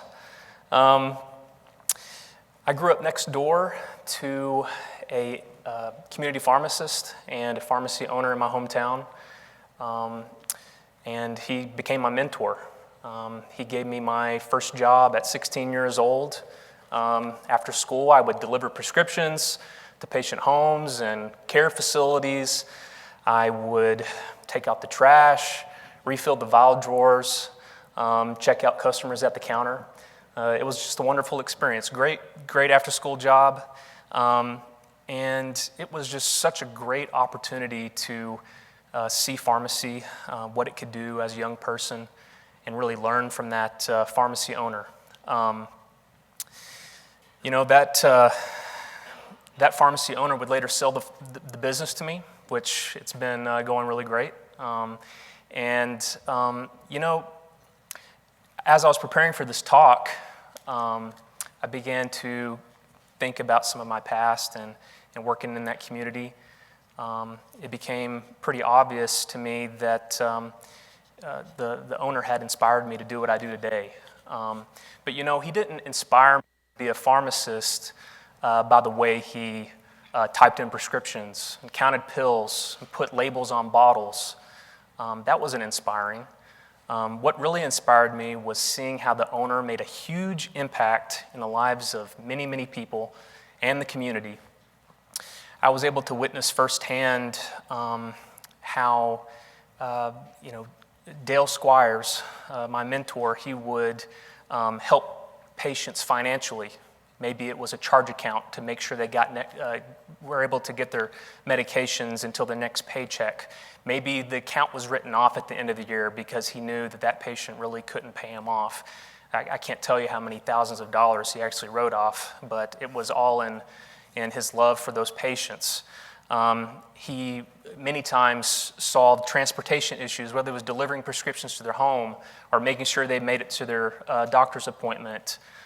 Dale would make sure they're connected with community resources to have food in the home, to make sure that they knew how to enroll in Medicaid or extra help with their Medicare. It was just amazing to see. And only until now, preparing for this, did I really realize that what really inspired me to be a pharmacist was the topic of conversation in this forum. The reason I became a pharmacist was because I was inspired by the way Dale showed love and a selflessness and an ability to address social determinants of health in the community pharmacy setting. So that was an epiphany for me while preparing for today, and it's kind of an exciting moment for me to be able to make that realization and connect the dots. So I'm a full-time community pharmacist. Just this last week, a patient walked into the doors of my pharmacy for the first time. This nice lady, Karen, she came into the pharmacy. She had recently been discharged from my rural access hospital that's thankfully still open with all the recent hospital closures. It became very obvious that she was a very complex patient. She had a pre-existing history of bipolar disorder. She had been hospitalized for 3 months at one point. She basically was using the ER for primary care. She had hired a transportation service that cost her $40, and she had already spent about $120 that month just trying to get back and forth to where she needed to be because she has no car. She has no phone. She recently lost her food stamp card and has no food at home. So it started to become very clear after we did our needs assessment when she came in that this person was in need of a lot of assistance. A lot of the same assistance that my mentor had provided in the past to countless patients. That being said, she was in desperate need of those prescriptions. She was in a hurry. She was worried that her taxi service was going to leave her at the pharmacy if she didn't get her prescriptions really quick. So we said, we can deliver these prescriptions and we can have them to you the next day. But it started to become even more clear that that was going to be an issue because one of her medications is a long-acting antipsychotic, a $2,000 drug. She has no primary care. She has no home health. She has no case manager or care manager. This person is in the cracks of healthcare, in the gap. And it was amazing to see that she wound up in the right place at the right time for us to catch this opportunity to get her the resources that she needs. That being said, we sent her on her way to home. We delivered her prescriptions the next day. But unfortunately, I didn't get to her in time. The next day, I was going to head to her house. I was going to do a home visit. I was going to administer that long-acting injectable because there was no other way for her to receive it. I knocked on her door, and it happened to be that she had already gotten the injection. So how did you get this injection, Karen? Well, you know, my phone doesn't work, but it does still have access to call 911 in case of emergencies. And so this patient, at that point, had called EMS for the sole purpose of injecting her long-acting antipsychotic. How costly is that? How costly is it that that patient used the ER for that primary care? That hospital emergency room doctor didn't put refills on those prescriptions. There was going to be no way that she was going to have access to those prescriptions the following month. It was going to be a very similar problem. So it became very clear that there was a lot of things that I could help address. We took her a bag of food from the food pantry on my way over there for that injection. I was able to provide that. We were able to detect that she at least had a microwave and a working refrigerator so that we could make sure to provide her those items. We determined that I can send my delivery driver over there on a periodic basis to be in communication with her over the phone or by iPad. We determined that the patient, so critically, we were able to call around to local physicians and clinics to make sure that we coordinated care and made sure we got her a primary care doctor. And so we're working right now to make sure that she gets all the medications she needs for the next month so this doesn't happen again. Thank goodness we also have adherence packaging. So we do adherence packaging for patients, and we're going to make sure that a confusing medication regimen of 10 drugs is going to be taken properly. Another issue when I walked over to the house was that we did a complete medication review. I was able to see everything that was in the home. She had a bottle that she had mixed her Wellbutrin and her Trazodone in the same bottle because she was worried it's going to last longer if there are more pills in the bottle, right? So, it's interesting that we can make all these different interventions as a pharmacy care team, a community pharmacy care team. We're highly accessible. That patient's going to see us and our care team probably 35 times within a year, and only see their primary care or clinic or hospital system three times. So we're very much accessible to that patient, and but the problem has been how do you standardize this?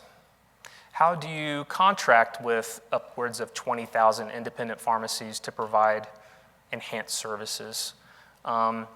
It's not in its current state, but before these new networks, to have it be standardized, to have it be measurable, to have it be that you have documentation, that you even incentivize the pharmacy to do these things proactively, not just in a passive way like happened in our case. So excitingly, I've been a part of a new network of pharmacies called the Community Pharmacy Enhanced Services Network. And so our local Texas network is one of the local networks, a network of networks all across the country. And it brings together pharmacies like ours that are willing to provide these enhanced services under one roof so that we can begin contracting with health plans. Let's see.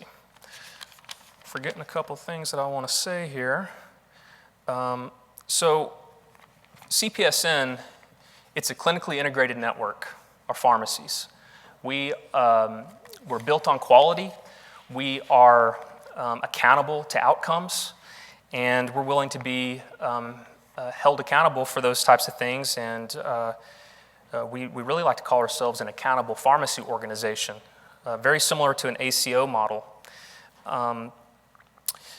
What's been exciting as lead luminary of CPS in Texas is that I've been front and center in some of the negotiations with health plans. And so it's been exciting to engage with Medicaid specifically lately. And we have recently completed negotiations with a Medicaid plan in Texas to provide asthma management services. What became really clear was that with asthma management, pharmacists are typically relegated to adherence measures, maybe a HEDIS measure for asthma controller adherence.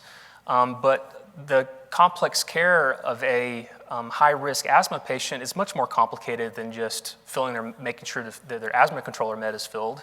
When we began talking with the health plan, they noticed that, yes, it's a key tool and a component of their asthma management, but it is certainly not the only thing that leads to good outcomes. They noticed in the data that there's a limiting rate of return when it comes to asthma controller adherence. So when we started building out our program, instead of our key performance indicator just being asthma controller adherence, it started to become ED visit reductions.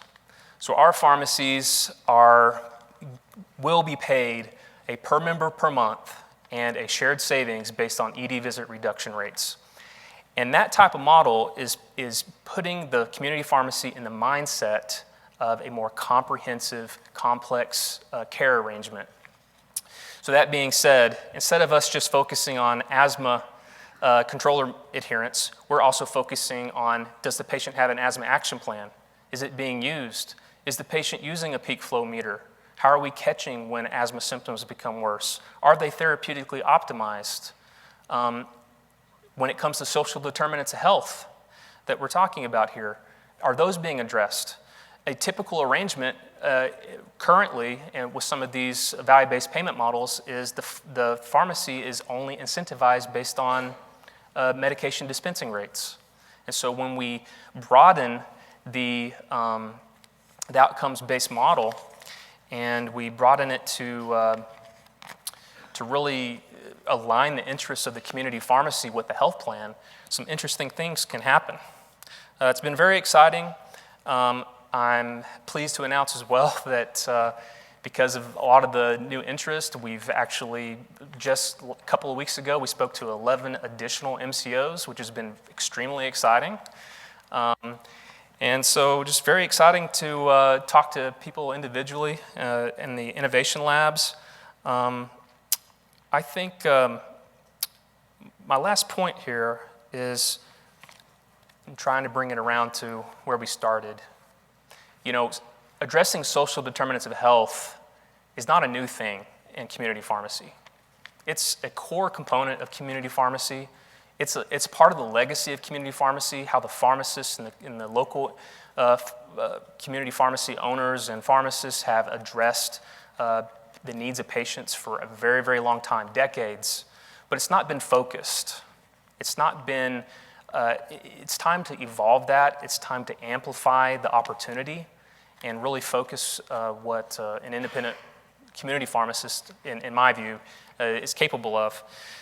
So hopefully today is one of those days that hopefully we'll be able to continue that legacy of care and really push that forward, and I'm very excited to talk to people about it.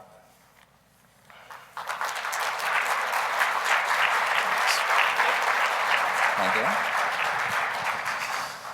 Okay, everyone. It's round two of the Innovation Labs, and what's nice though is this one is coinciding with a nice networking reception. So I encourage you to go grab a drink, and then make your way into the Innovation Labs. Like last time, it'll be very free-flowing. I'm going to let our speakers go grab their drinks first so that we can certainly enjoy drinks together. But I do have one request from our artist. That's when you're answering on the sticky notes, write as legibly as possible. So that's directly from those that are reading your notes and visualizing them. So please make your way out towards those innovation labs, and we will see you early tomorrow. Our fun run and walk will be at 6 a.m. in the lobby. That is obviously voluntary. But we will see you here for our third track tomorrow, and we look forward to this round of Innovation Lab. So cheers. Good morning, everyone. Welcome back. We ended the day yesterday with a reception, so we need this to kick it off here in the morning. Hopefully you had a wonderful night in Crystal City or in Washington, D.C. if you braved going across the river there. How were yesterday's innovation labs? Good? Did we like the combination of it with the networking reception? Good. I see some heads nodding here. So I certainly enjoyed a glass of wine, and I'm glad we made it through that first half day of our forum. I'm excited to have you all back. There are friendly faces here now that we've had a chance to meet, and I'm excited to keep up this momentum today and really getting into hearing about the business case for social determinants of health.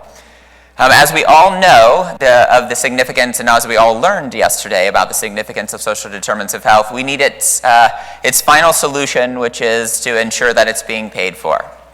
So we have a number of different speakers here, or rather 3 different speakers here that will be able to speak to that case as well as tell their stories as it relates to paying for that business case. And I want to make sure that the support of Merck is being recognized for their support of our track this morning, and really look forward to bringing in these 3 speakers here. Our first of which is Garth Graham. So as our first presenter, he's the Vice President of Community Health and Impact for CVS Health, as well as the President of the Aetna Foundation. He has a deep understanding of social determinants of health and has previously developed the federal government's disparities plan under the Obama administration. So he comes with quite a bit of extensive expertise and knowledge, and I want to make sure that he has the opportunity to share it with you. So please welcome Garth Graham. Do you need...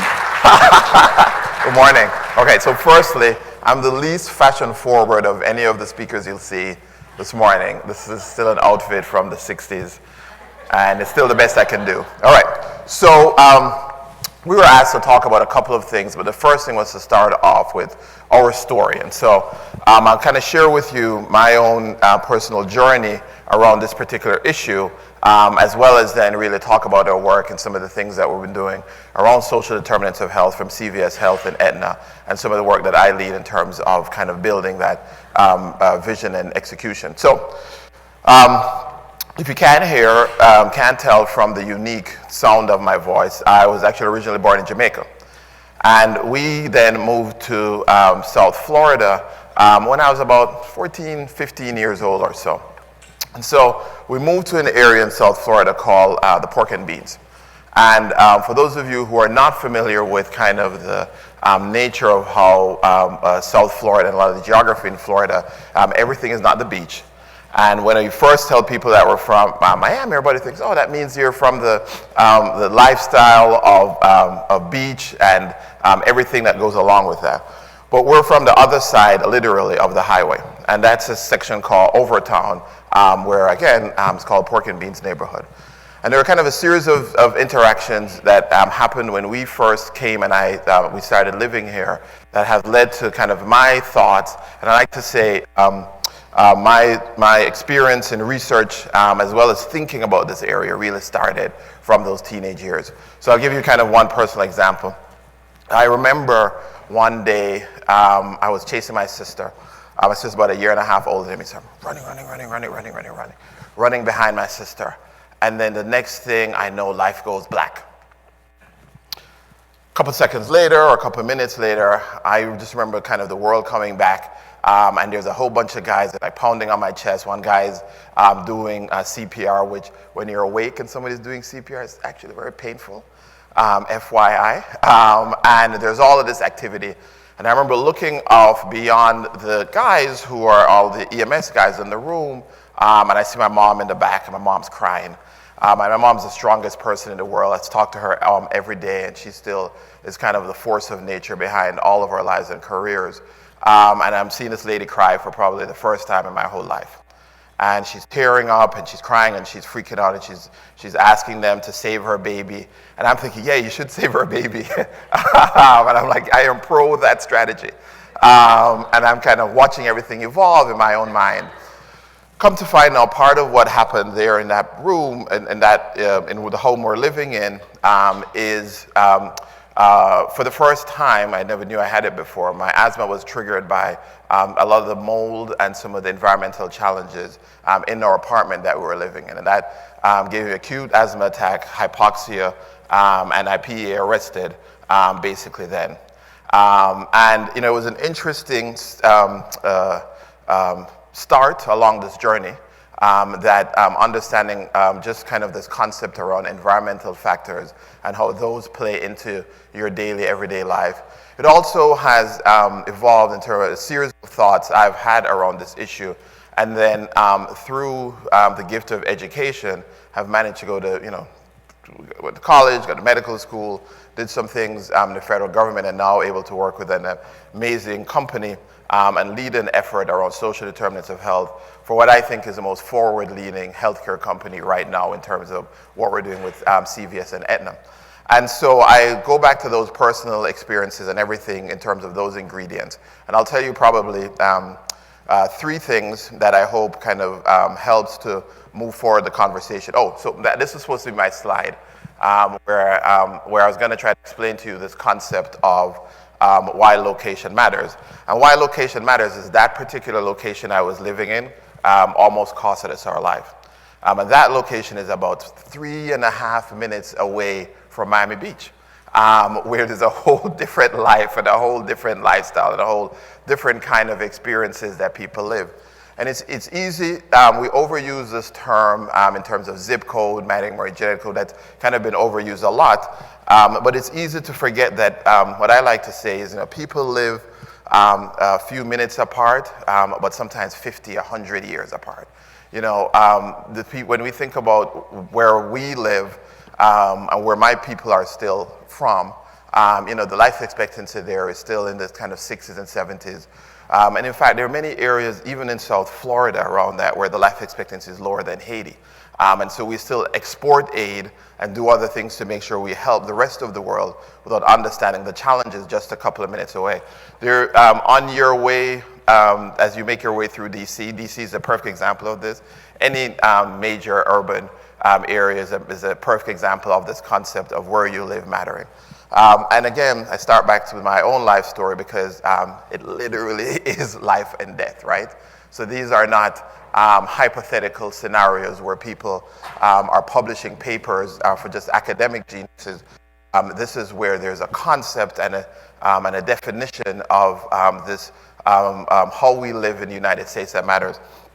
Teddy Roosevelt, in one of the famous speeches when he was talking about healthcare, and Hubert Humphrey, Senator Kennedy, a lot of different people on both sides of the aisle have echoed this through the last 100 years. Teddy Kennedy talked about one of the most defining, challenging features in the United States that defines us as a country is how we take care of those who are the poor and the most underserved. But I want to put a different lens on this conversation for you. When we think about even this concept of the kinds of people that face these social challenges, we think of individuals who many times are just particularly in Medicaid or in government programs. My dad worked, when we came here at that time, he worked for Andrix Pharmaceuticals and was one of the assembly line workers there. And so we had insurance. In fact, quite frankly, we kind of had really good insurance. And we had a lot of those potential kinds of things that if we took access, if we took advantage of that access, probably would not have differentiated us from others. But there's more that goes into this concept than just coverage. And as a country, we spent a lot of time focusing on coverage ever since the 1960s. We've kind of taken the, ever since around 1964, 65, we've taken the concept of how we take care of the poor and underserved, as Teddy Roosevelt talked about, to just focus on insurance. And this is the one time to capture the truth of that narrative back. And so the one thing I want to have you guys kind of take away from this is when we think about healthcare reform, let us move forward and think about community reform. Let us start to think about the kinds of things that can impact individuals at all walks and levels of life, and understand that how we define folks is probably not exactly how we think they're living. So this is not a distant conversation about giving folks through a Medicaid card or something along those lines. This is about a broader conversation about how we deal with the series of social challenges that may be particular to one location versus the next. So the takeaway point here is a slide that many of you have seen before, is that you can go 15, 20 years in terms of life expectancy by just driving 5 and 6 minutes. When I used to be Chief of Health Services Research at the University of Florida, and I used to tell my students all the time, you don't need to get on a plane, train, then get on another plane, go 12 hours, and then go in a rickety car, and then go down into the Andes, or go across sub-Saharan Africa, and then find your way in a hut to then find some of the most challenging conditions. You probably can just drive 6 minutes from here.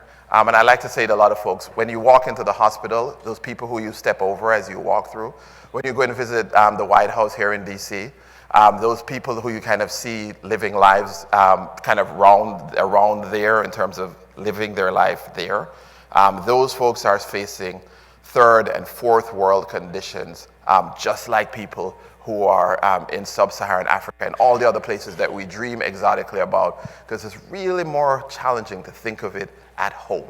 It's always easier when it's somebody else's problem, but it's really harder when you think of it at home. So, all right, so there's going to be 3 takeaway points that I hope that you will kind of process as you think about this particular issue. So one is understanding this concept of location. I have lived it, I believe it, and the data backs it up. This country is immediately defined by where you live. We are segregated in 2019. David Williams published an interesting paper. Our country is more segregated in 2019 than we were in 1963, 1964, pre-civil rights. And so it's not the laws that has kept that, it's people's decisions. There's the kinds of policies and programs that have kept our country in the kind of situation where you live continues to be definitional, and it hasn't changed. In fact, New York City, and particularly even the New York City public school system, is as segregated as pre-apartheid South Africa. Is that amazing? When you think about just the fact that we rallied, I remember when I was growing up, my dad used to be, some of you may be too young to remember names like President Botha and some of the people who were leading apartheid. He'd be like, oh my God, we gotta stop that. But just not here. But over there, we gotta stop that. But not, here's okay. But over there are the evil ones. And we need to understand that those kinds of things are evolving right in our public policy, right here, right outside of these doors, right on your way to the airport. Everything is kind of happening here. So fast forward to how I kind of envision what I think is the solution and understanding a lot of these things. So there's probably 3 ways I look at this, and now this is where we flip from life story into policy, leadership, and action. So if I told, let me expound on number 1 a little bit more. If I told you that anybody who lives over 5 minutes from here would get charged $10 for gas, while people right over here would get gas for free, everyone in here would riot. You'd write into your congressperson, you'd write into your local official, you'd say, there's no way that person over there should get charged more than this person over there. That's not un-American. So think about that, and you'd see where I'm heading in terms of connecting the dots. We accept a difference, though, in this concept of how long you live and their actual quantity and quality of life, but draw lines in other areas. All right, so backing up before I run out of time, in terms of what I see as kind of the role of myself, the role of everyone in this room, because my dad always used to talk about the onus of responsibility, and what that means is whether we believe it or not, just by virtue of the fact that you're here, have leadership positions in different places, have thoughts and influence that a lot of people don't have. Your responsibility is all ours. And that's an interesting thing to think about, because it means if you ignore it, that doesn't mean it goes away. It means we actually all buy into this. So fast forward, because I'm going to run out of time, to kind of jump to what I think are the true policy solutions. So one of the things we have been leading from the CVS Health side is this idea of establishing social networks. And we partnered with one of these startup companies and did a big announcement, and we're doing all kinds of interesting things where we're trying to connect people to social networks that are local. And why does that go back to me and my life story when I started out? Even though we had insurance, some of the challenges we were facing in terms of that home, other things we would do in terms of access to care. Low-income workers in the United States have a healthcare pattern that is similar to the uninsured. There's no difference when you look at some of the Commonwealth Fund data, a lot of data from members within the Aetna population. So insurance wasn't a key, but this idea of understanding how you create a strong social network is particularly important. One of the unique things, opportunities we have in terms of CVS Health is we have an amazing reach into local communities that we take very seriously. And one of the strategies we've been employing is this idea of connecting people to any vast array of social services through this program that we're doing in terms of local networks.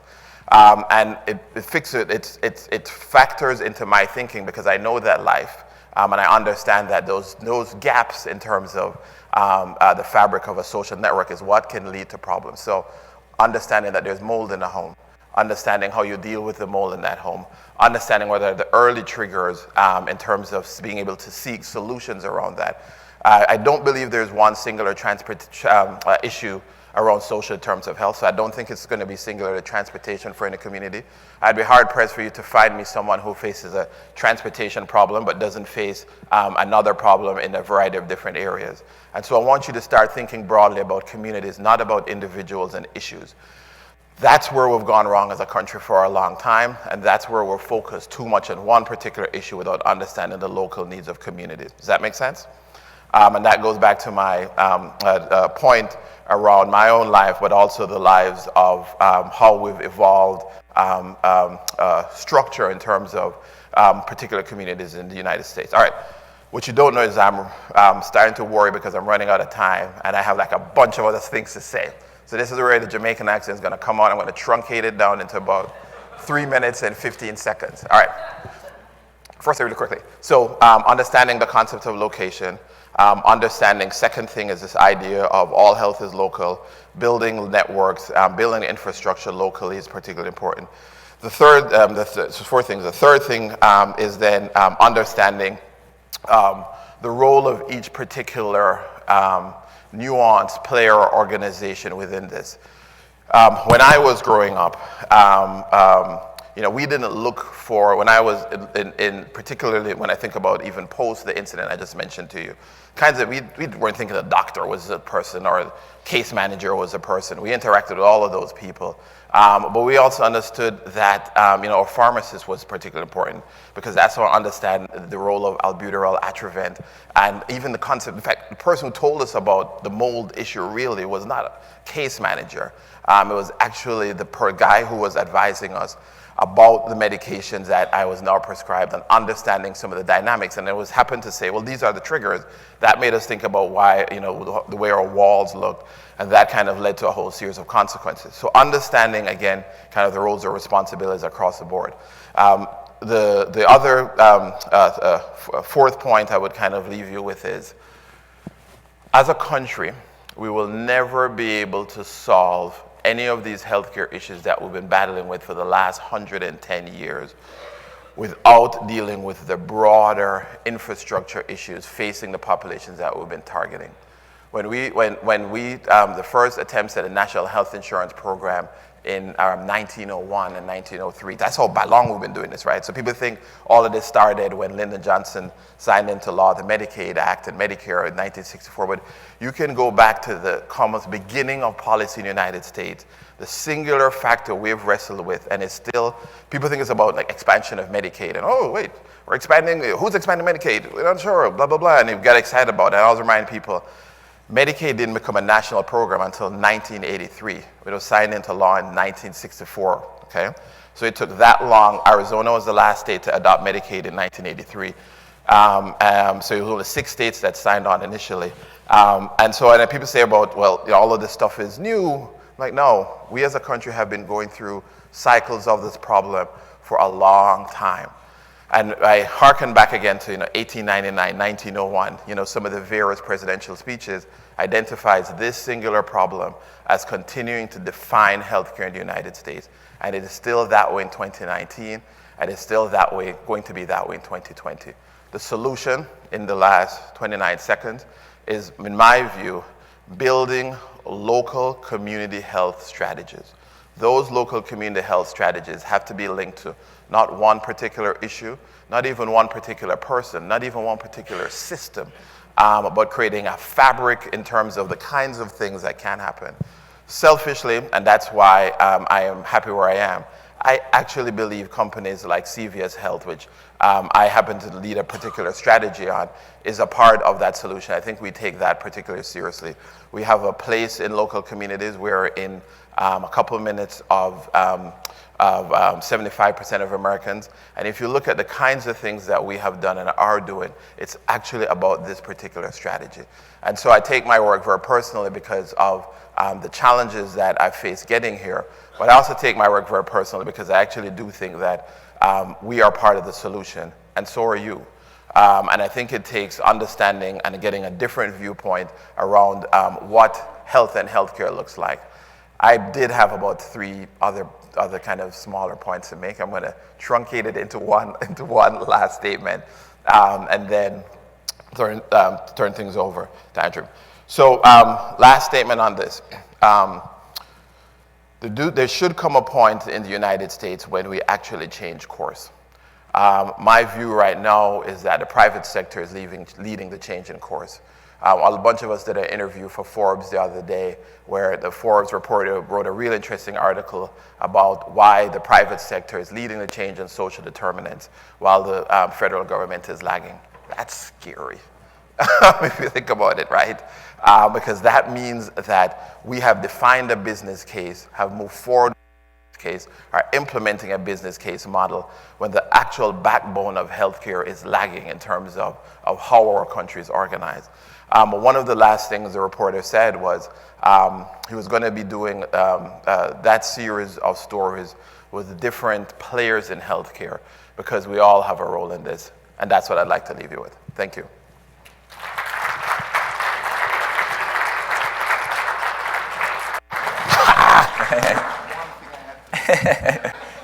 Thank you very much, Garth. I'm disappointed we only had 18 minutes, but I very much encourage those folks that want to learn those additional points, as well as reinforce those that we've heard from Garth, to visit him in the Innovation Labs shortly following our next 2 speakers. And speaking of those next 2 speakers, our next one here is a managing partner at Social Impact Social Innovation Ventures, excuse me. I knew I was going to stumble over that. I was more worried about his name, actually. But he has an extensive background in helping shape healthcare delivery, and he joins us. When we were meeting one another, he asked me, like, oh, just call me Dr. O. And then I'm going to add Dr. Andre O, and then it sounds like an R&B name, so I'm hoping he's going to like break into a rap here. I'm going to expect the AV people to just randomly drop a beat for you. But please welcome our next speaker, Dr. O. Thanks. Rhyme. I'm not going to rhyme. I'm not going to rap. I want to just round of applause for Dr. Graham. I thought that was excellent. Thank you. Appreciate it. Something Dr. Graham pointed out was around community reform, and he also pointed out an interesting opportunity, which is what's the role of the private sector in addressing social determinants of health. And there's a pretty interesting policy lever that just emerged from the federal government that is going to facilitate just that. And that's what I'm going to chat with you guys about for the next 17 minutes. We're going to talk about opportunity zones, but I want to first set the foundation for my experience, my direct interaction with the impediments to addressing social determinants of health. And before I get into that, just a little bit of background. I ran a software company from 2011 until 2016, sold that company in 2016. And I've seen a lot of my colleagues start companies, software companies trying to address social determinants of health. And there's been a lot of buzz in the last year, year and a half with acquisitions, financing rounds, a lot of investment going into technology companies doing social determinants of health.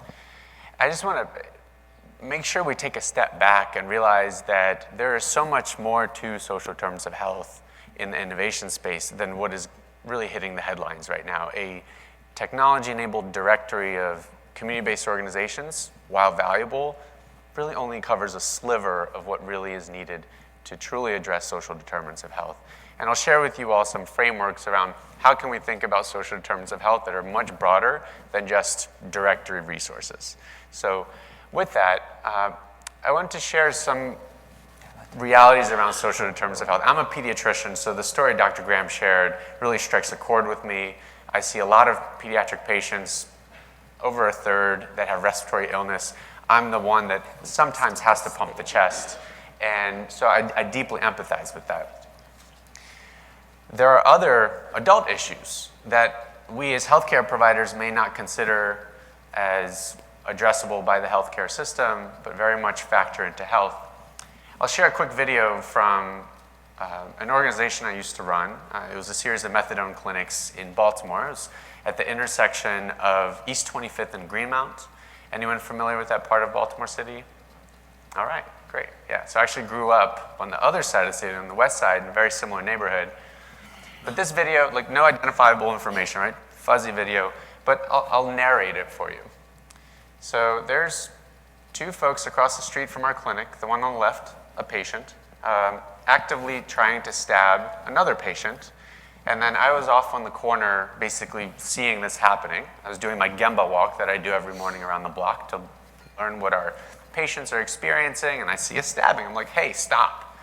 And in an environment where a white male and two African-American males, there's a massive power differential. Also, I run the organization that has their methadone. They need the methadone. And so they do what I say, which is a terrible dynamic, but in this case it worked out well. So they stopped fighting. Fortunately, there's only jacket wounds, no flesh wounds.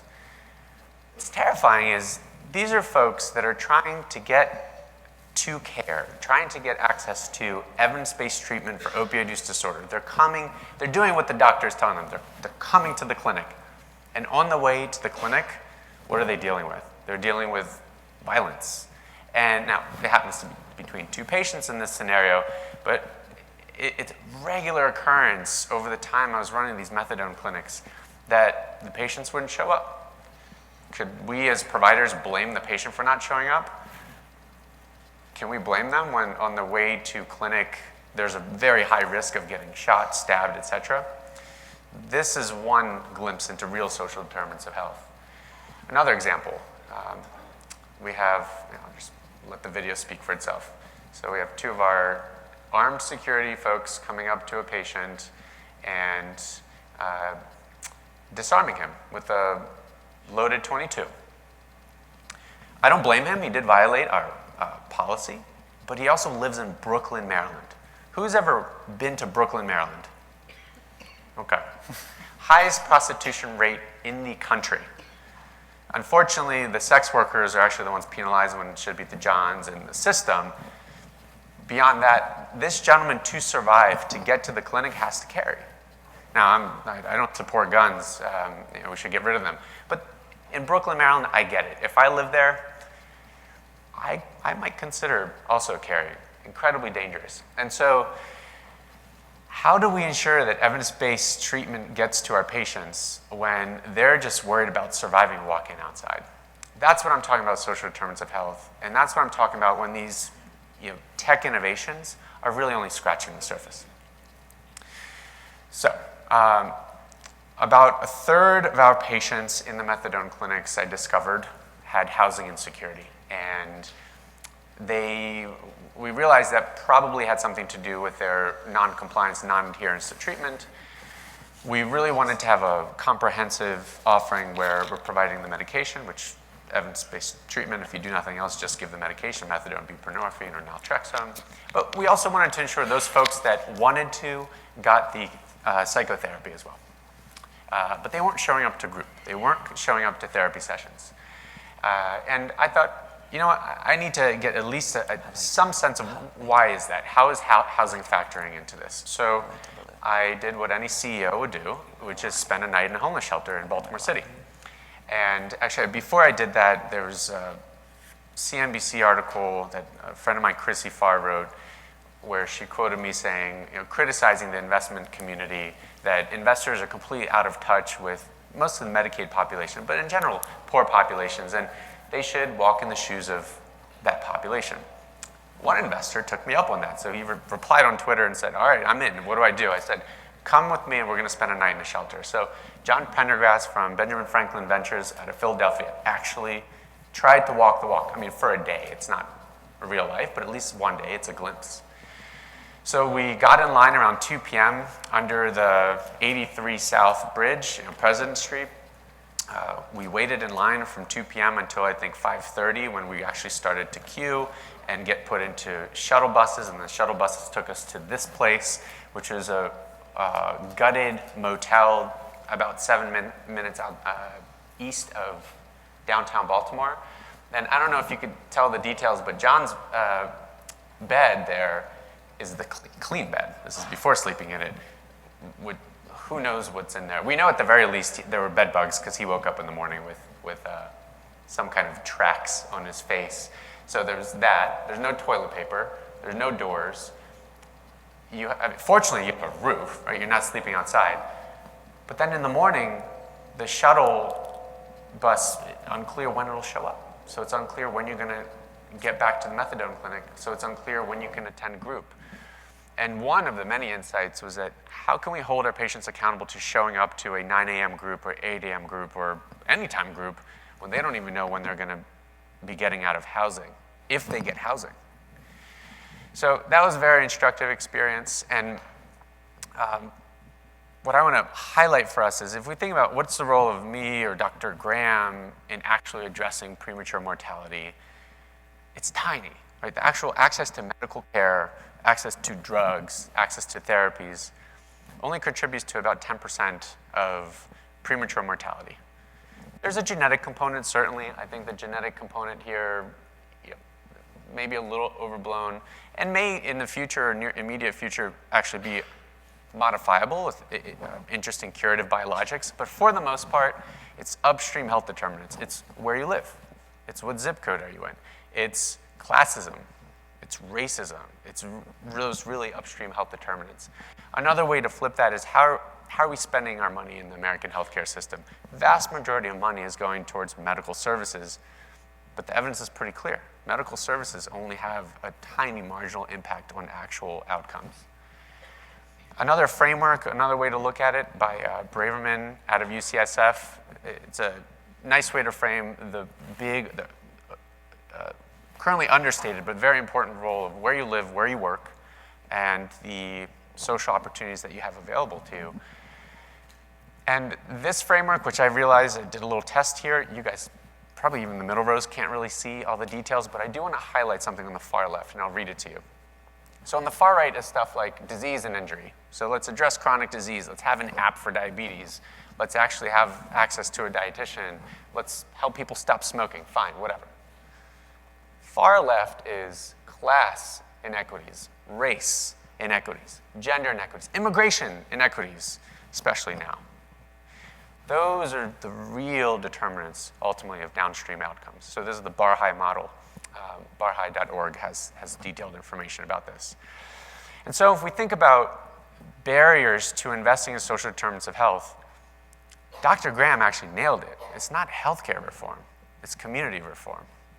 How do we address those barriers? How do we address institutional racism? How do we address lack of sustainable capital to invest in the communities?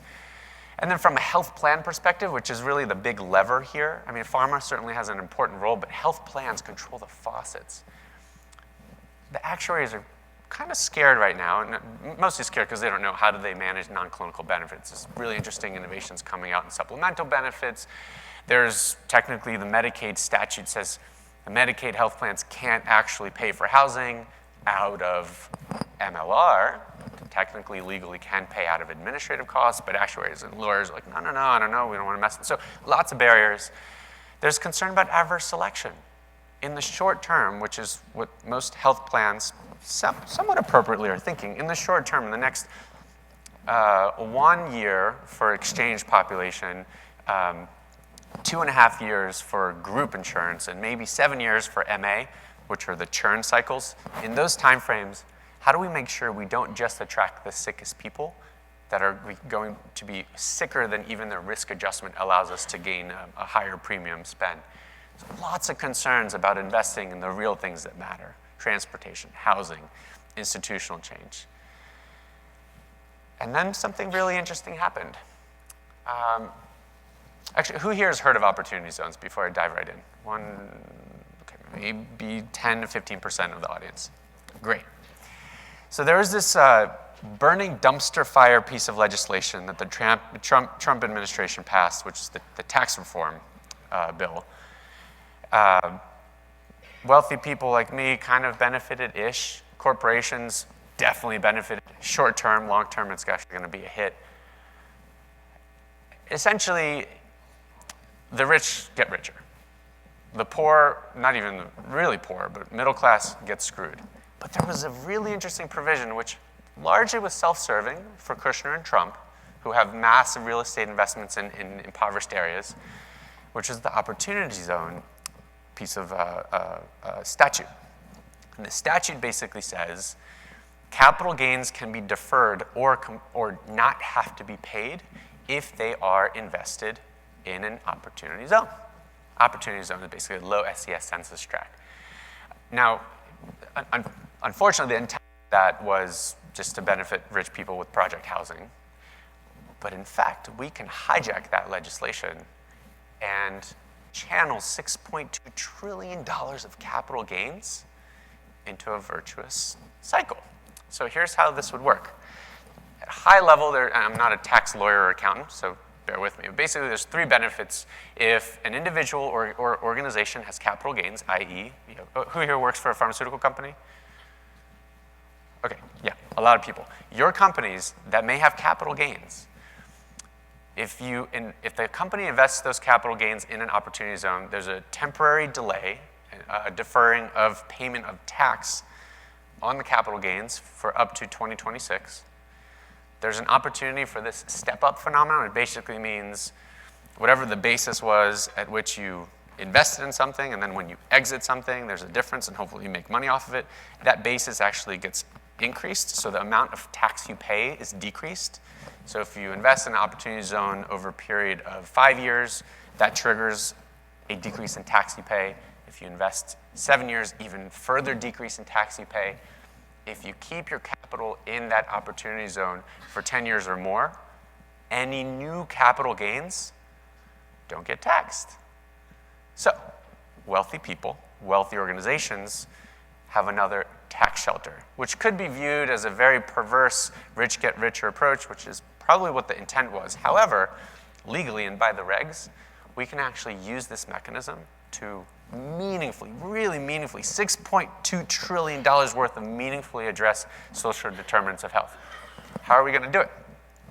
The esteemed Mr. John Gorman, who used to work for HCFA way back when HCFA was HCFA and I was in middle school, turned into CMS. John then started a consulting firm, Gorman Group, basically advised the top MA plans and health systems in the countries on how in the world to navigate a healthcare system. John then sold his company, made a little capital, which is awesome. And John invented this really clever way to hijack the system for the benefit of social determinants of health. First, we partner with a health plan. And we identify a health plan's needs around social determinants of health. MA, it could be Medicaid health plan. Dr. Graham pointed out, commercial, if you look at even a commercial population, working class, really resembles some of the social determinants needs that a Medicaid population would need. So we partner with a health plan, we identify their needs around social determinants of health, whether it's housing, transportation, nutrition, et cetera. Then we analyze that patient population to say which specific subsegments of the population would benefit most for social determinants of health interventions. We then, as Nightingale Partners, as this Qualified Opportunity Zone Fund, we invest in a local entity, which we actually stand up, it's a joint venture, that qualifies as a Qualified Opportunity Zone business, hence triggering all these beneficial tax shelter mechanisms. So we basically take wealthy organizations and people's money and invest it. And we invest in things like the things that will address those really meaningful upstream health determinants. We then execute that intervention. Conveniently, there now is a pretty good body of literature showing the effect sizes of providing people with housing, providing people with nutrition, providing people with transportation. And then the savings that accrue to the health plan against our MLR. So if before a health plan had been spending, let's say, $2,000 on a member, and we now enable them to spend $1,500 on a member because they're no longer banging on the ER because they need a warm place to stay, or their chest hurts, which truly it hurts, but it's hurting because they're anxious and or have chronic fatigue or pain. We have now given them housing. We've now given them means to not have chronic stress and depression and pain. Nightingale Partners takes half the cut. The health plan keeps the rest of the half. Everybody wins. So a really virtuous process of using those opportunity zone dollars, most importantly, to benefit the beneficiaries, the members, consumers, the patients. The investors have a fantastic way to not pay taxes, and then health plans ultimately have that de-risked external capital to invest in the things that if they want to differentiate themselves in the market, they now have capital to do so and make those investments. But also the fear of making long-term investments just by virtue of the churn cycles I just described, we now mitigate that risk. So health plans now have the capital to do those long-term investments, whereas before they wouldn't have. And so I'm not going to go into this in detail in the Innovation Lab Q&A afterwards. We can jump into the details, but just to give you a flavor of what the effect sizes from research translated into investments might look like. If we look at the year 1 and 2 capital investments that we, the fund, are making, $4 million, $10 million, $11 million, $3 million, those translate into, for the fund, that's just half of the savings. For the fund, $16 million return, $23 million return, $60 million return. So this is actually making money off of investing in social determinants of health and improving people's lives. More information to come.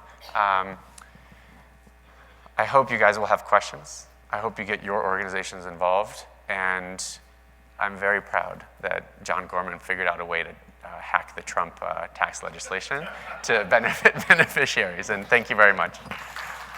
There we go. And we're back online. Thanks for your patience. The Centene Corporation is one of the leaders in social determinants of health, and we were very lucky to secure a speaker from the Centene organization, and she leads a team within Centene to really across the entire enterprise work with a number of different health plans to ensure that social determinants of health initiatives are taken care of and are really executed to a level where the beneficiaries see the impact. And so I want to bring on Heleta Belay and have her share the Centene story with us.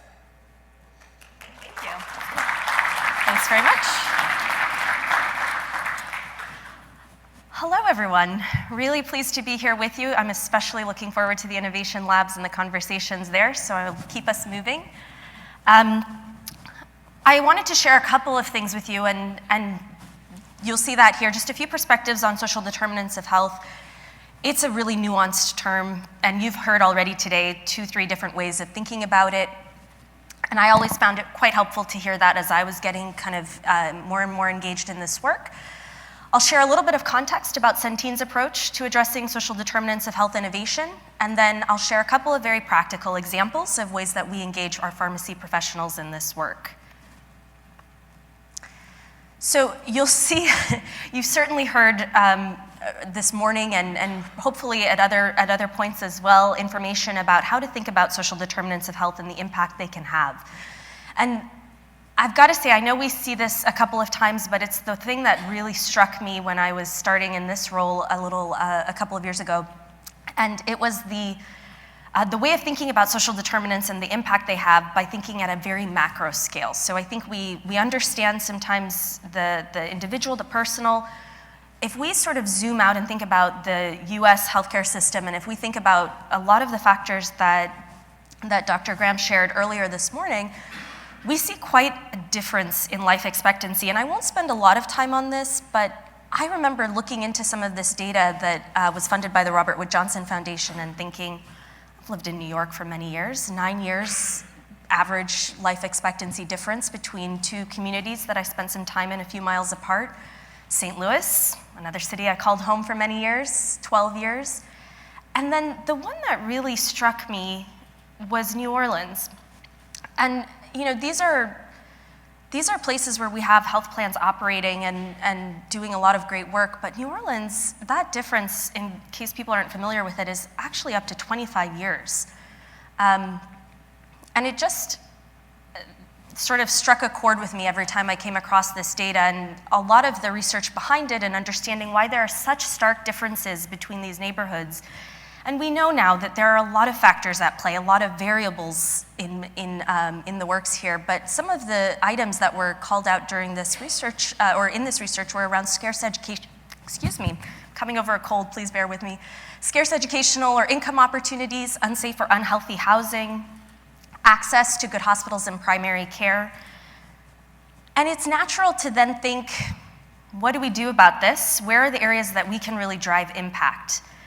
And again, and this is quite conservative, and we've seen different numbers in different research, but quite conservatively, over 50% of health outcomes are driven by not just sort of outside of genetics, outside of healthcare, and actually in this third category of social, environmental, and behavioral factors that include the social determinants of health.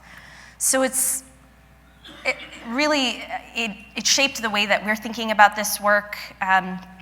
And it really drives a lot of the focus and attention on the social determinants of health. And so what I'd love to do is share with you a little bit of context about how we are looking at this across the company, across the organization. And I'll start with a slide that I promise I'm not going to ask you to read. It's just to give a little bit of background. And it's the numbers that we often talk about, the story we often talk about at Centene, which is about a tremendous amount of growth, a tremendous reach of impact. We're now serving over 15 million lives. And this is really important, but what strikes me most about Centene is the origin story. And that is the story of Betty Bryn, who founded Centene in the 1980s in the basement of a hospital in Milwaukee because she was finding that people were falling through the cracks. She was finding that people were falling through the cracks of the healthcare system. And she was especially concerned, given her lived experience, about children and people who are experiencing poverty. And that purpose, that sense of purpose, is really the thread through the last 30 plus years, and it continues to manifest itself in so many ways across Centene. But it really drives some of what we think about when we think about social determinants of health.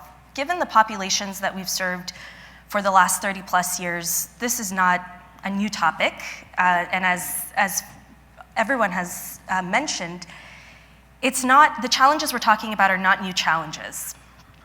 And that's, in a way, it's good that we've had some time to try to attempt different ways of addressing this. And you'll see that on this map, which I can share more information about in the innovation labs, there are some really great highlights here in terms of innovations, pilots, programs that we're seeing across our health plans in a broad range of topics. All of it very locally driven, all of it focused on community partners, because we know from experience that these challenges are really complex, and it's not possible for one organization or one entity to address all of them alone. So if you are interested, I'm happy to share some more information about this, about some of these pilots and programs in different states. What you'll find as a common theme across all of them is that they are nearly all driven by partnerships in the community that they're serving. So that's a bit of context about some of the pilots and programs going on across our health plans. Now, when I think about and to sort of take a step back and think about the work that our team is doing to augment and support and scale those best practices, these are some of the pillars of our areas of focus. So you'll see quite simplified, our approach to this is to be extremely methodical. We are really interested in sustained impact, so there's a place and great value in some of the one-time donations or grants or programs that exist, and we certainly participate in some of those, but we're really interested in how to partner with community organizations and the individuals that we're serving to drive sustained impact. And so the first priority here is really continuing to learn and to share everything we've got around the knowledge of evidence-based practices. So you'll see some of these highlighted on our website. We try to share them as much as possible in forums like this. The second pillar is around innovation, particularly in some of the practices that are really well established in our organization. So things like our care management practices. How can we further embed the skill and the systematic gathering of data around social determinants of health so that we can address them for the individual that we're serving through that care management program, but also so that we can take a step back and where we don't have all of the data we would love to have, we can create predictive models to help us better understand how to be more proactive in that community. Scale, we think a lot, and my team thinks a lot about ways that we can develop new partnership models that will scale our impact to serve our members and the individuals we serve certainly, but also the communities that they are a part of. And this sort of manifests naturally in national partnerships with organizations like Feeding America. We're working with them right now on developing evidence-based guidelines around things like how can healthcare organizations and community-based organizations like food banks and food pantries better partner to develop medically tailored food kits or food boxes for people facing chronic conditions.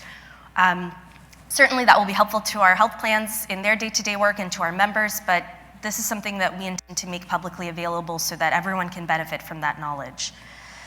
The other thing I'll mention briefly, and I'd love to talk about more in the innovation labs if people are interested, is Social Health Bridge. Social Health Bridge is a new organization that we created to focus entirely on addressing social determinants of health through accelerating partnerships across healthcare and community-based organizations. From the experience that we've gained over the past many years, we realized it is extremely difficult to forge those partnerships in a sustained way. And anyone who's attempted it knows that even down to the details of how you develop a contract that helps ensure outcomes that are important to the individual being served, to the community-based organization so that they have data around the impact they're having, and to the healthcare organization so that they understand how they're investing in addressing these social determinants of health. So happy to talk more about that, but just a couple of more seconds on that bottom pillar. The last pillar that is very deliberately underneath every other pillar is about measuring and making sure that we're developing and using the underpinning outcomes and metrics to measure the impact we're having. Because I think somebody made this point yesterday, there's so much that could be done. I think it was the WhackaMole example. And it's really critical that we're understanding what's working, what's not working, and using that data to adjust as needed.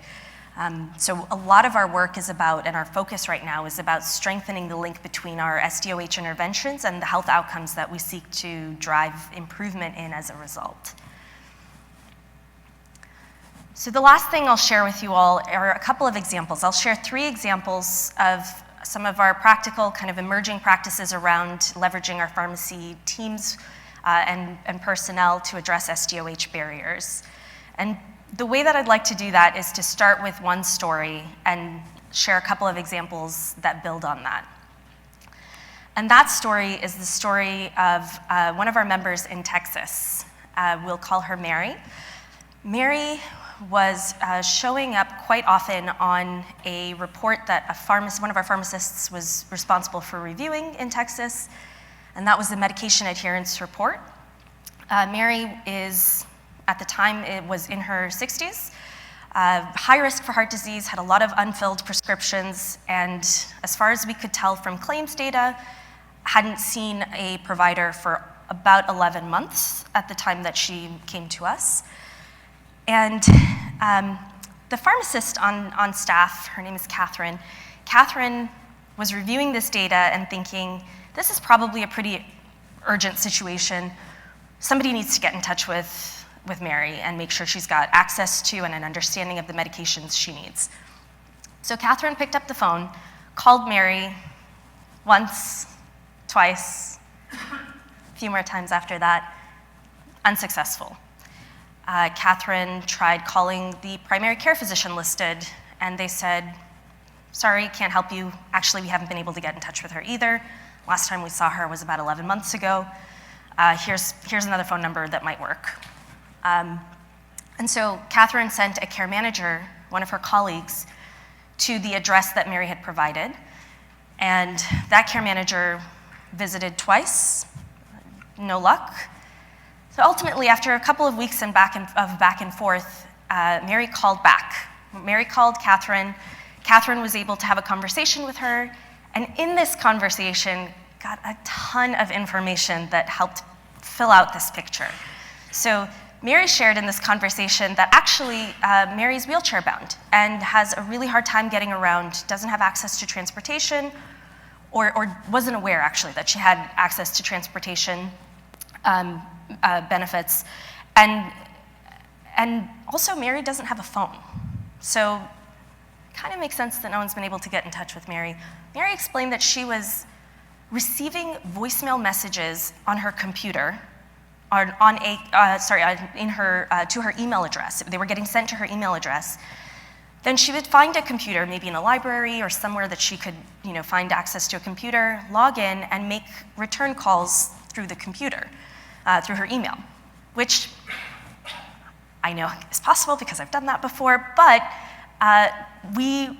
obviously this helped fill out a lot of context. So Catherine said, this is really helpful, thank you for sharing this information. Catherine explained to Mary that there's a care manager who's been trying to get in touch with her, and if she's open to it, this care manager can help her get access to transportation through our transportation benefits. She can help her get access to a phone. And by the way, she said, Mary, if you wouldn't mind, in the meantime, in the interim, can I conference in some of my colleagues from this organization that sends clinicians to homes to go over with you, to set up a time to go over with you your medications that you have on hand and to just help do kind of an assessment, see if you need anything else. Mary agreed. Long story short, Mary was doing really well. And it's not hard to see how, if you did this consistently across populations that are maybe a little bit tougher to reach or that have a number of barriers preventing them from accessing care, you could really help improve certainly important measures that are important to us around medication adherence, but really the impact that we could have not only on someone's medical or health, general sort of well-being, not only on their medical wellness, but also on their general well-being and getting access. Imagine that access to transportation and a phone will open a lot of opportunities or open a lot of activities to Mary. So I think what makes me a little bit nerdy and makes me very excited is that Catherine was great. She was doing what we've asked pharmacists to do and a little bit more. And she helped, when she got in touch with Mary, she helped go over her medications, she helped her understand why those were important. But what Catherine also did is leverage an entire team to support Mary. Catherine also captured information that nobody else had documented, and that information, the limited access to transportation, the limited access to phone, is going to serve everyone who's a part of Mary's formal or informal care team so that they are being more purposeful and more deliberate about the ways that they're trying to support her. And that information is not something that Catherine just, jotted down because she thought to ask the questions, although I'm sure she would have asked anyway. it's part of a quick screen that we ask everyone to do when they do get in touch with a member, whether that's the pharmacist, whether that's a care manager, and that includes a number of SDOH questions that ask in different ways depending on the location and what makes sense for that community, to ask things like, have you ever missed an appointment because you didn't have a way to get there? Or have you ever in the past 6 months worried about putting food on the table? And those conversations really provide a lot of information that helps us to better serve the individuals we're working with.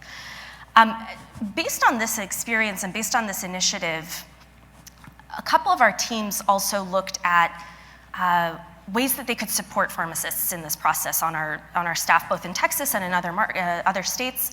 And they found, as they were looking at call data, that actually our pharmacists were sort of swamped because they certainly have their clinical activities that they need to conduct, but they are also doing a lot of this care coordination work. So we thought about ways that we could sort of better support them in this. And one of the ideas that came up was about engaging pharmacy coordinators. So people who would be able to do maybe some of the initial data collection, share that with the pharmacist, both to escalate if there are things that require their expertise, or just to share that information so that the pharmacist can make some decisions about the best way to approach engaging with this individual moving forward. And vice versa, when a pharmacist is having this conversation with a member, they're able to say, maybe ask a pharmacy coordinator to help with some of the follow-up around coordinating, the transportation benefit, perhaps. So our teams looked at this effort, and they found that individuals who engaged with a pharmacy coordinator actually demonstrated measurably significant improvements in medication adherence and reduced readmissions rates. So something about that interaction is really working well from what we've seen so far. And the last thing I'll share, so far I've shared examples of how some of our teams internally are working together, sort of leveraging our pharmacy personnel.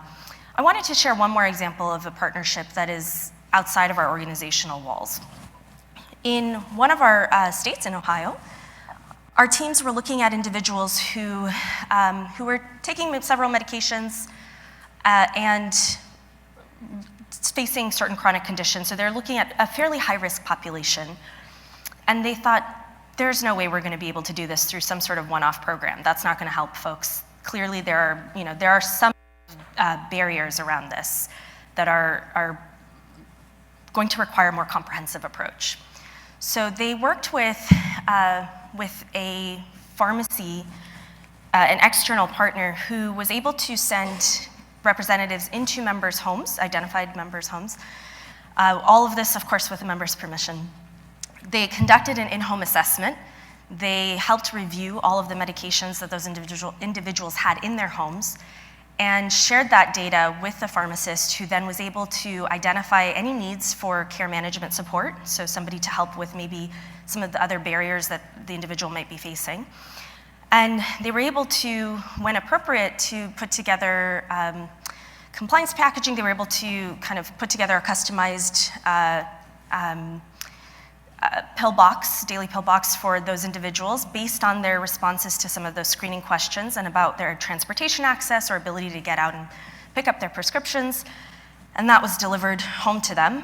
And then the second common intervention that came out of this process was helping to consolidate the number of pharmacies that they were going to pick up their prescriptions. So all in all, particularly those interventions that were identified or implemented as a result of some of the SDOH barriers that were coming up in these conversations in the home, helped move the needle significantly. So for the members who are part of this pilot population, post-intervention, they were demonstrating on average 99% medication adherence, which was a fairly significant jump for many, in some cases by over 20 percentage points. So appreciating that I'm a little down on time, I just wanted to say I am so glad that this group of people are getting together to have this conversation. And I'm glad to share a little bit about what we're doing, but I'm most excited to have conversations in the innovation labs about what we could be doing more collectively around this work. thank you for the time, and I look forward to those conversations. Thank you very much, Aletta. So we've reached the end of our speakers here. I want to thank Merck for sponsoring our last track there of speakers. We've heard from three amazing individuals and professionals. Now is the opportunity to really go into those innovation labs and learn more. As a point of disappointing information, Dr. Graham has had a family emergency and has had to leave. Therefore, his innovations lab will not be happening. So I encourage you to explore our other two speakers. That said, if you have specific questions for Dr. Graham, we can certainly connect you all with him in order to do that follow-up. We also, as a point of exciting news, joining Andre will be Dr. Gorman, or Dr. John Gorman, as he mentioned, and that is always a fun time to talk to Dr. Gorman. So please make sure that you swing by both of those innovation labs. As a few housekeeping items, those that were here yesterday in the innovation labs know that there are 3 questions that are printed in your programs. If you'll note, there are different questions today than yesterday. So those questions that are in the program are accurate, but I want you to take note that they are different than those that were posed yesterday.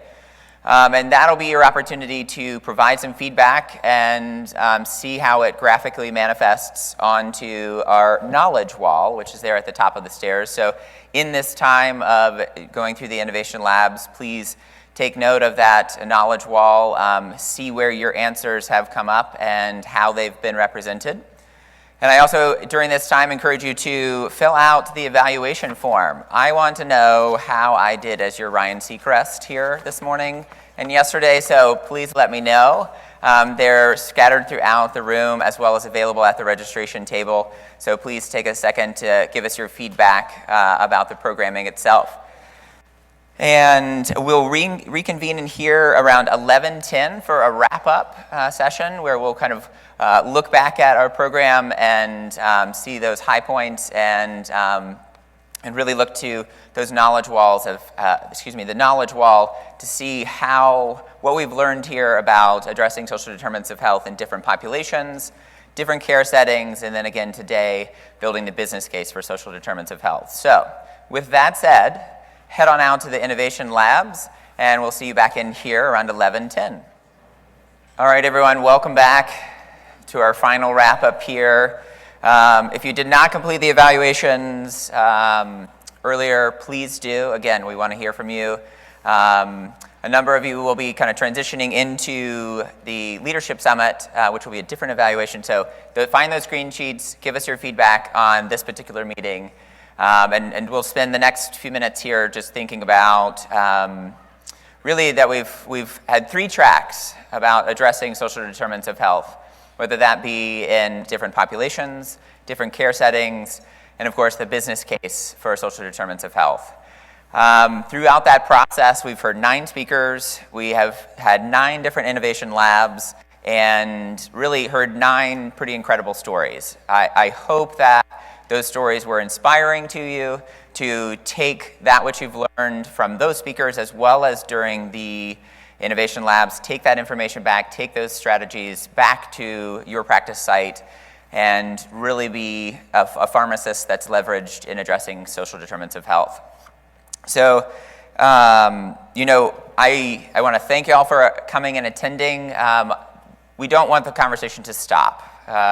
So 2 action items will come from PQA. We will be following up with the recordings of the video recordings of our sessions throughout the last 2 days. And we'll also be following up with a summary report of the proceedings here. So included in that will be digital scans of our knowledge walls. So if you've not had the opportunity to check those knowledge walls out, you will have that opportunity when it's included in the summary report. In the end, PQA's goal has been to provide a forum to really highlight where pharmacists are being leveraged in social determinants of health. We really feel like we've achieved that goal this week. and look to continue doing that in the future. PQA, as a measure developer, an educator, a researcher, and a convener, we really seek out those opportunities to support our members and the entire community in addressing social determinants of health. So thank you once again for joining us. We really do appreciate the opportunity to provide this forum and look forward to seeing some of you all transition over at 1 p.m. to the Leadership Summit. Again, fill out those green evaluations, and we'll see you next time.